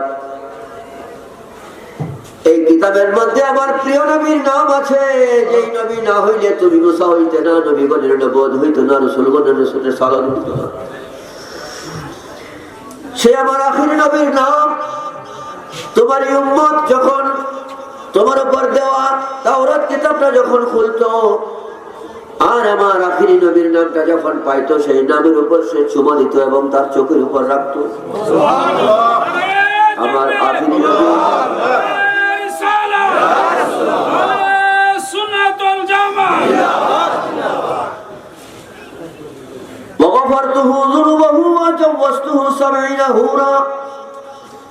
আমার আখিরি নবীর প্রতি এইটুকু মহব্বত দেখানোর কারণে আমি তার জীবনের 200 বছরের গুনাহ মাফ করে দিয়েছি এবং আমি আল্লাহ তার জন্য 70টা হুরের সঙ্গে বিবাহের ব্যবস্থা করে রেখেছি। খুব খেয়াল করবে, আমাদের জন্য সুসংবাদ আছে। একটু খবর নিলেই মুক্তির ব্যবস্থা, একটু খবর নিলেই মুক্তির ব্যবস্থা। খুব লক্ষ্য করব, মুসা আলাইহিস সালামের যুগের উম্মত নবীজির মহব্বতে ইসমে মুহাম্মাদের উপর, মুহাম্মদ নামের উপর চুমো দিত আর চোখের উপর রাখতো। এই সামান্য একটু কাজ করত, বাকি জনম তার কোনো নেক আমল ছিল না। নবীজির প্রতি মহব্বতের কাজটা সে করত, কিতাবটা খুলে নামটার উপর চুমো দিত এবং চোখে রাখতো। এই অল্প সময়ের একটু ডিউটি করেছে, এই অল্প সময়ের একটু কাজ করেছে নবীজির জন্য, নবীজির মহব্বতে, নবীজিকে মহব্বত করে এই সামান্য কাজটা, এই সামান্য আমলটা করায় আল্লাহ পাক নবীজির মহব্বত নিয়ে এই সামান্য আমলের মধ্যে তার 200 বছরের গুনাহ মাফ করে দিলেন এবং আল্লাহ নিজে তার জন্য 70টা হুরের সঙ্গে বিবাহের ব্যবস্থা করে রেখেছেন। আমল বেশি ছিল না কম ছিল? এই কম আমলটা আল্লাহ পাক গ্রহণ করলেন কেন? এই অল্প আমলটা আল্লাহ পাক গ্রহণ করেছেন কি কারণে? আল্লাহ পাক ফরমান, মুসা রে 200 বছর পর্যন্ত গুনাহ করেছে, কিন্তু আমার প্রিয় নবীর প্রতি সে মহব্বত দেখাইতে গিয়া, আমার প্রিয় নবীর ভালোবাসায় যখন সেই নামের উপর চুমো দিয়েছে, এই অল্প আমলের দ্বারা আমি তার জীবনের গুনাহ মাফ করে দিয়েছি। এবার আসুন, এই কোরআনে কারীম সম্পর্কে আল্লাহ তাবারক ওয়া তাআলা ফরমান, কোরআন কি মা হুয়া শিফাউন ওয়া রাহমাতুল লিল মুমিনিন। কোরআন হলো মুমিনের জন্য শিফা, অপরদিকে এটা হলো রহমত এবং বিপদ থেকে, আযাব থেকে মুক্তি পাওয়ার একটা ব্যবস্থা। একদিকে কোরআন হলো শিফা, সকল রোগের তদবির, অপর দিক থেকে এই কোরআন হলো মানুষের নাজাতের ব্যবস্থা এবং রহমত এবং সওয়াব পাওয়ার ব্যবস্থা। গভীরভাবে খেয়াল করবেন, হুজুর সাল্লাল্লাহু তাআলা আলাইহি ওয়া আলিহি ওয়া তাসলিম সম্পর্কে রব্বুল ইজ্জত কোরআনে কারীমে ফরমান, কুল ইন কুনতুম তুহিব্বুনাল্লাহা ফাত্তাবিউনি ইউহিব্বুকুমুল্লাহ। মুসা আলাইহিস সালামের কথাটা এখন বাম হাতে রাখেন, আর আল্লাহ পাকের এখন যে কোরআনে কারীমের ফরমান এটা ডান হাতে রাখি। দুইটাকে আমরা ওজন করব, তাহলে আমরা মুক্তির একটা পরিষ্কার বিধান পেয়ে যাব। এদিকে মুসা আলাইহিস সালামের উম্মতে নবীজির ভালোবাসা অন্তরে ধারণ করে ছোট্ট একটা আমল করেছে, 2-3 ঘন্টা সময় লাগে না, অল্প সময় সামান্য একটা কাজ করেছে, আমল করেছে, যে নামের উপর চুমা দিয়েছে এবং চোখে রেখেছে। এই একটা আমলে আল্লাহ পাক কি করলেন? গুনাহ মাফ করলেন, 70 হুরের বিবাহের ব্যবস্থা করলেন। এখন আমার দয়াল নবীজি সম্পর্কে আল্লাহ পাক ফরমান, হে আমার বান্দারা, আমার নবীজির যদি তোমরা গোলামি করো, ইন কুনতুম তুহিব্বুনাল্লাহ ফাত্তাবিউনি ইউহিব্বুকুমুল্লাহ। আল্লাহ পাক বলে দিচ্ছেন, দোস্ত গো, আমি আল্লাহর ফরমান, আমি আল্লাহর কালাম আপনার নুরানি জবান দিয়া বলে দেন কোরআন। নবীজি বলতেছে, হে দুনিয়ার মানুষ, তোমরা যদি আল্লাহ পাকের ভালোবাসা পাইতে চাও, হযরত মুসা আলাইহিস সালামের উম্মত যেভাবে ভালোবাসা পেয়েছে, 200 বছরের গুনাহ থেকে মুক্তি পেয়েছে, তোমরা যদি আল্লাহ পাকের ভালোবাসা পাইতে চাও, আমি নবীর গোলামি করো, আমি নবীর তাবেদারি করো, আমি নবীর পায়রবি করো। যদি আমি নবীর পায়রবি করবে, আমি নবীর যদি পায়রবি তোমরা করো, ইয়াগফির লাকুম যুনুবাকুম, আল্লাহ পাক তোমাদের জিন্দেগীর গুনাহগুলো maaf করিয়া দিবে। আল্লাহু আকবার। খুব খেয়াল করবেন, তাকে 200 বছরের গুনাহ maaf করে দিয়েছে মুসা নবীর উম্মতকে। এখন মুসা নবীর উম্মত হুজুর পাকের বেশি নিকটে, মুসা নবীর উম্মত নবী পাকের বেশি নিকটে, বেশি কাছে, বেশি হকদার না আমরা নবীজির বেশি নিকটে বেশি হকদার? নূর নবীজির গোলামি করে 200 বছরের গুনাহ থেকে যদি মুক্তি পাইলো, আল্লাহ পাক কোরআনে কারিমে গ্যারান্টি দিচ্ছে, আমার নবীর গোলামি করো, আমার নবীর পায়রবি করো মহব্বতের সঙ্গে, আমার নবীর পায়রবি গোলামি যদি করো, আমি আল্লাহ বলছি ইয়াগফির লাকুম যুনুবাকুম ওয়াল্লাহু রাউফুর গফুরুর রহিম। আল্লাহ পাক ফরমান, আমিও তোমাদের জীবনের গুনাহগুলো maaf করে দিব, যত প্রকারের গুনাহ আছে আমি maaf করে দিব। আমি আল্লাহ তোমাদের জন্য রহিম রহমান হইয়া যাব। মুসা আলাইহিস সালামের চেয়ে আমাদের সুযোগ সুবিধা বেশি না কম? বেশি। নবীজিকে ভালোবাসিয়া নবীজির গোলামি আমরা করব কিনা? নবীজির গোলামি করলে মুক্তির ব্যবস্থা আছে কিনা? নবীজির মহব্বত আমাদের কিরকম থাকতে হবে? মহব্বত নিয়ে গোলামি করতে হবে, মহব্বত ছাড়া গোলামি করলে হবে না। এর মধ্যে অনেক আছে, এই জন্য ওই কথাটার জবাব দিয়ে আমি আলোচনার শেষ অংশ টানবো। হুজুর পাকের গোলামি, হুজুর পাকের অনুসরণ, হুজুর পাকের তাবেদারি মহব্বত নিয়ে করতে হবে। এখন মহব্বতের পরিধি পরিমাণ কিরকম হবে? মহব্বতের গভীরতা সম্পর্কে আমার জানা নাই, তবে এইটুকু আমি জানি, হুজুর পাকের মহব্বতের গভীরতা সম্পর্কে আকীদা কোরআনে কারীম থেকে আমরা শিখবো। আল্লাহ পাক কি ফরমান, আমি মূল কথাটা আগে বলে নিচ্ছি। নবীজিকে ভালোবাসতে হবে খানায়ে কাবার চেয়ে বেশি। খানায়ে কাবার প্রতি আমাদের সম্মান আছে কিনা? খানায়ে কাবার সম্মানের চেয়ে নবীজির সম্মান ইজ্জত দিতে হবে বেশি। খানায়ে কাবার দিকে ফিরা ফরজ কিনা? এই ফরজের চেয়ে নবীজির মহব্বত বেশি, নবীজির প্রতি মহব্বত রাখা বেশি ফরজ। খানায়ে কাবার প্রতি যে মহব্বত আমাদের আছে, খানায়ে কাবার প্রতি যে শ্রদ্ধা আমাদের প্রতি আছে, খানায়ে কাবার শ্রদ্ধার চেয়ে বেশি শ্রদ্ধা নবীজির প্রতি থাকতে হবে। খানায়ে কাবার মহব্বতের চেয়ে বেশি মহব্বত নবীজির প্রতি থাকতে হবে। নামাজের প্রতি আমাদের মহব্বত আছে কিনা? শ্রদ্ধা আছে কিনা? নামাজের চেয়ে বেশি শ্রদ্ধা এবং মহব্বত থাকতে হবে নবীজির প্রতি। এই আকীদা শিক্ষা দিয়েছেন কে?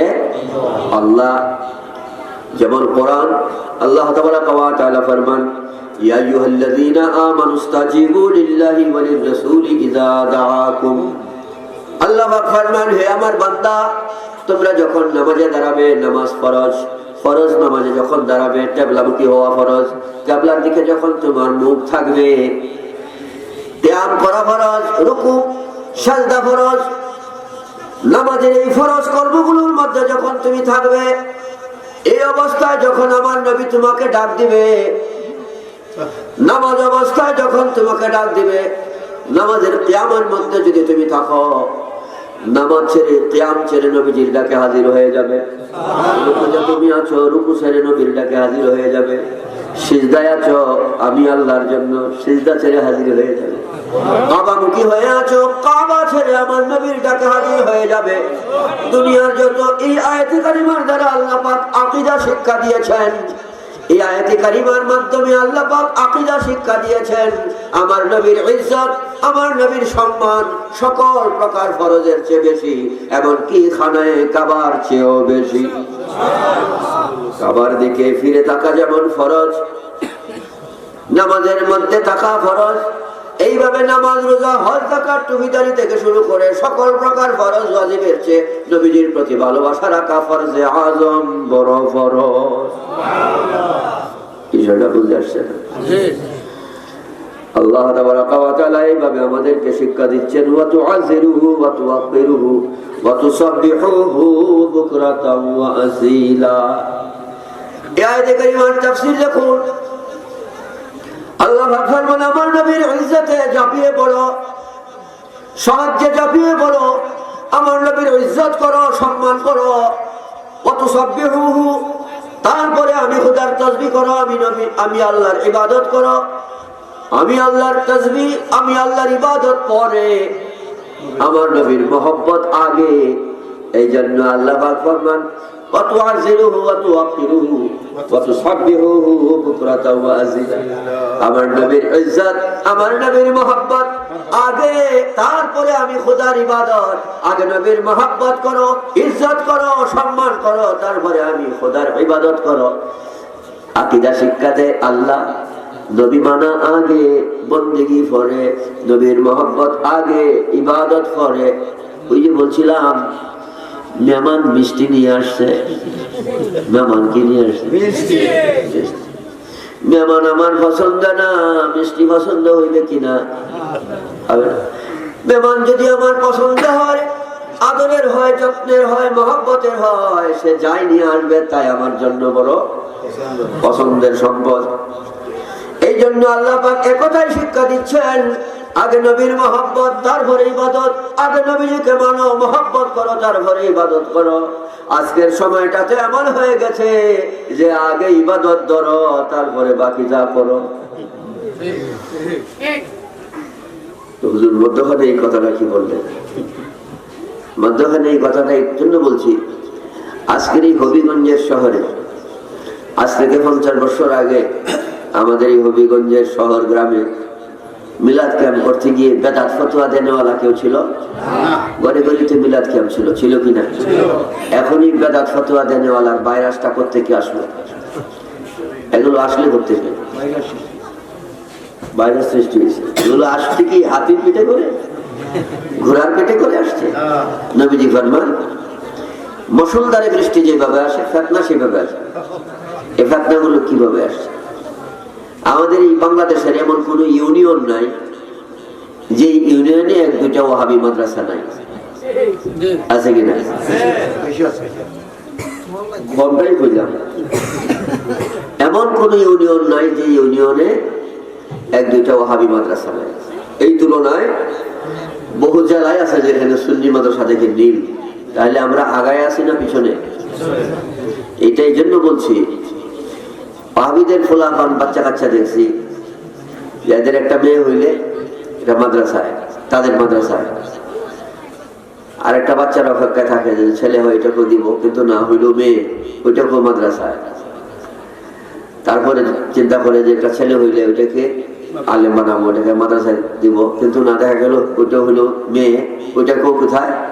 মাদ্রাসায়। বাচ্চা যত হয়, ছেলে হোক মেয়ে হোক, সব মাদ্রাসায়। আমার কাছে বিভিন্ন কিসিমের মানুষ তো আসে, মুসলমান, হিন্দু, ওয়াহাবিরাও আসে। তো আসে কি করব, এমন বিপদে পড়ে আসে যে তাদেরকে তদবিরের সহযোগিতাটা আল্লাহর সৃষ্টি হিসাবে করতে হয়, এই করি। কিন্তু তাদের অবস্থাগুলো দেখি যে এদের যত বাচ্চা কাচ্চা সব কোথায়? মাদ্রাসায়। এই তুলনায় আমরা সুন্নি যারা, আমরা ব্যারিস্টার হবে, ইঞ্জিনিয়ার হবে, ডাক্তার হবে। বাজে এই মর্মে একটা ছোট্ট কথা বলছি,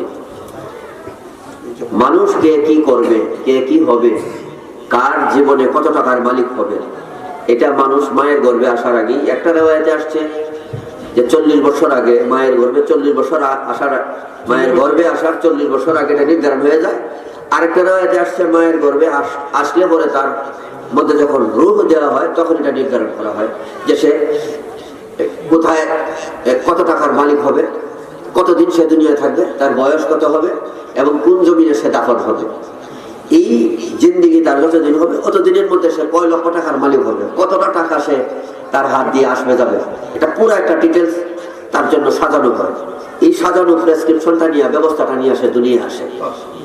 কিন্তু আমরা চিন্তা করি তকদিরের উপর চিন্তা না করে, আমরা চিন্তা করি নিয়তে যে তাকে এই বানাবো, সেই বানাবো, সেই বানাবো। মানুষ পরীক্ষা করে আল্লাহ মানুষকে পরীক্ষা করে। আল্লাহ মানুষকে কি করে? পরীক্ষা করে। আমি তার রিজিক এতটুকু বরাদ্দ করে দিছি, এখন তার জীবনটা কিভাবে চালায় দেখি।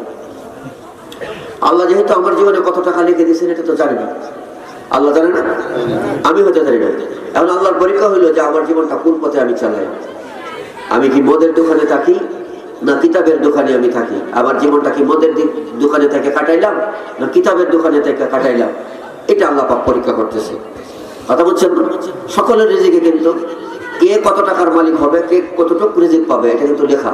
আপনার মনে মনে ভাবেন যে মাস্টার ডিগ্রি কমপ্লিট করলেই লক্ষ কোটি টাকার মালিক হয়ে যাবে। বহু মাস্টার ডিগ্রি কমপ্লিট করা আছে, এখনো দোকানে বসা আছে। বহু মাস্টার ডিগ্রি কমপ্লিট করা আছে, গাড়ি চালায়, আছে না বাজে এরকম? কিন্তু 9 পাসও না 8 পাসও না, কোটি কোটি টাকার, হাজার কোটি টাকার মালিক হয়ে গেছে। এটা কি নিয়ত দিয়া না তকদিরের কারণে? খুব খেয়াল রাখবেন একটা কথা, তকদিরের অধীনে নিয়ত, নিয়তের অধীনে তকদির না। বলেন কথাটা মুখস্থ করেন, কি বলছি? তকদিরের অধীনে নিয়ত, নিয়তের অধীনে তকদির। যে নিয়তটা তকদিরের অধীনে কেমনে? আমি নিয়ত করছি এখন ব্যারিস্টার হয়ে যাব, এটা হলো আমার নিয়ত, কিন্তু তকদিরে নাই, এর আগে মারা গেছে। এরকম হয় না? আমি নিয়ত করলাম এখন এই রাত্রে আমি বরিশাল যাব, এটা আমি নিয়ত করছি, কিন্তু রওনা দিতে গিয়ে রাস্তায় আমার একটা বিপদ হয়ে গেছে, যাওয়া হবে। নিয়তটা পূর্ণ হয় না কিসের কারণে? তকদিরের কারণে। তকদিরে থাকতে হয়। তো আমি নিয়ত করে বসে দিলাম, কিন্তু তকদিরটাতে হিসাব করতে হবে। নিয়ত থাকতে এইভাবে নিয়ত থাকতে হবে যে আমি ধর্ম জ্ঞান অর্জন করবো, নবীর তরিকায় চলবো, নবীর প্রেম মহব্বত নিয়ে আমি দুনিয়ার কাজকর্মগুলো করবো। দুনিয়ার যে কোনো একটা কাজ করা সুন্নত, কিন্তু ধর্ম বাদ দিয়া করা সুন্নত না। আল্লাহ পাক যেন আমাদেরকে বোঝার তৌফিক দান করে। পাকিস্তানের একটা ফ্যামিলি আমি দেখেছি যে এদের 5 ভাই এবং বোন 3 জন। 5 ভাই বোন 3 জন। 5 ভাইয়ের মধ্যে 3 জন হাফিজ এবং আলিম। এই পরিবারের মেয়ে ছেলে সব হাফিজ। তো 3 জন হাফিজ আলিম, কেউ মুহাদ্দিস, কেউ মুফাসসির, বিভিন্ন প্রতিষ্ঠানের খেদমতে আছে। আরেকজন ইঞ্জিনিয়ার, আরেকজন ডাক্তার। এই ডাক্তার ইঞ্জিনিয়ার, যিনি ডাক্তার এবং ইঞ্জিনিয়ার 2 জন, এরাও হাফিজ এবং পাশাপাশি ভালো আলিমও, পাশাপাশি ডাক্তারিও বলতেছে। তো আপনি ডাক্তার হবেন, হাফিজ হবেন, ইঞ্জিনিয়ার হবেন, ব্যারিস্টার হবেন, হন, কিন্তু ধর্মকে বাদ দিয়ে হওয়া তো ঠিক না। আমরা দুনিয়ার পিছনে এইভাবে লেগে যাই যে দুনিয়া এমন আমাদের আপন হয়ে যায় যে আখিরাতের কথা আমাদের আর খেয়াল থাকে না। এমনটা যেন আমাদের না হয়। আল্লাহ তাবারাক ওয়া তাআলা আমাদের বোঝার তৌফিক দান করুন। পড়ি আমিন। সালাতুনিয়া সালামুনিয়া হাবিবাল্লাহ আলাইকুম সালাতুনিয়া রাসূলুল্লাহ সালামুনিয়া হাবিবাল্লাহ। এই সব কথা এখন আমি যোগফল টানছি, এখন একটু যোগফলটা শুনেন, কষ্ট করে একটু যোগফলটা আমরা হাতে নিয়ে বিদায় হই। আল্লাহ তাবারাক ওয়া তাআলা ফরমান, যার মধ্যে নবীর মহব্বত আর নেক কাজ, দুইটা জিনিস থাকবে, নবীজির মহব্বত আর নেক কাজ, এই দুইটা জিনিস যার মধ্যে থাকবে, আল্লাহ পাক ফরমান সে আমার বন্ধু হয়ে যাবে। বন্ধু হইয়া জিন্দেগি করবে, বন্ধু হইয়া কবরে যাবে, কবর বেহেশতের বাগান হয়ে যাবে।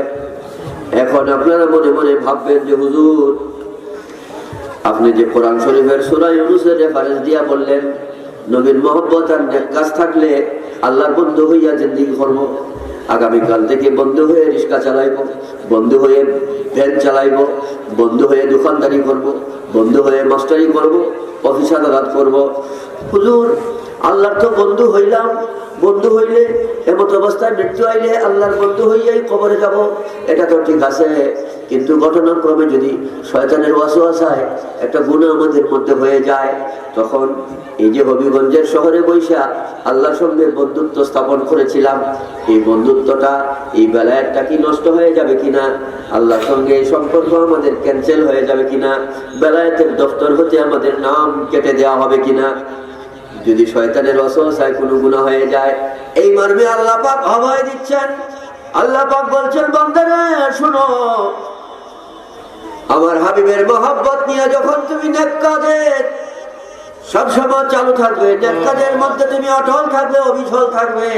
নেক কাজ যখন তোমার মধ্যে চলতে থাকবে, চলমান থাকবে, এর মধ্যে যদি শয়তান তোমাকে ধোঁকা দেয়, শয়তানের ওয়াসওয়াসায় যদি একটা গুনাহ তুমি করে ফেলো, আমি আল্লাহ বলছি ইন্নাল হাসানাতি ইউযহিবনাস সাইয়্যা, তোমার নেক কাজটা জারি রাখো। নবীর মহব্বত নিয়ে যে তুমি নেক কাজ করতেছো, এই নেক কাজটা তোমার মধ্যে জারি রাখো, বন্ধ করিও না। গুনাহ হয়ে গেছে এই জন্য তুমি বিরক্ত হয়ে কষ্ট নিয়ে তোমার নেক কাজ বন্ধ করিও না, নেক কাজটা চালু রাখো। বান্দারে আমি আল্লাহ বলে দিচ্ছি, তোমার নেক কাজ যদি চালু থাকে, আমি আল্লাহ তোমার গুনাহটা সরাইয়া দিয়া তোমার আমার মধ্যে বন্ধুত্ব কায়েম রাখিয়া দিব। এই কথাটা আমার নবীজি খুব সহজভাবে বুঝাইয়া দিলেন সাহাবায়ে কেরামকে, যে আমার সাহাবীরা, তোমাদের বাড়ির সামনে যদি একটা নদী থাকে আর ওখানে যদি তোমরা দৈনিক 5 বার গোসল করো, বলো তোমাদের শরীরে ময়লা থাকবে কিনা? সাহাবায়ে কেরাম ফরমান, ইয়া রাসূলুল্লাহ, 5 বার গোসল করলে তো ময়লা থাকবে না, 5 বারের গোসলে ময়লা থাকতে পারে না। নবীজি ফরমান, হে আমার সাহাবীরা, 5 ওয়াক্ত যদি নামাজ পড়ো, তাহলে ঘটনাক্রমে গুনাহ হয়ে গেলেও গুনার ময়লা তোমাদের মধ্যে থাকবে না। আল্লাহ কত বড় সহজ ব্যবস্থা দিছে, কত দয়া করে মেহেরবানি করে সহজ ব্যবস্থা দিছে। নবীজির মহব্বত নিয়ে নেক কাজ করলে আল্লাহ ওলি বানাইয়া রাখবে, আল্লাহর বন্ধু বানাইয়া জিন্দেগি দিবে, বন্ধু হয়ে কবরে যাওয়ার ব্যবস্থা দিবে।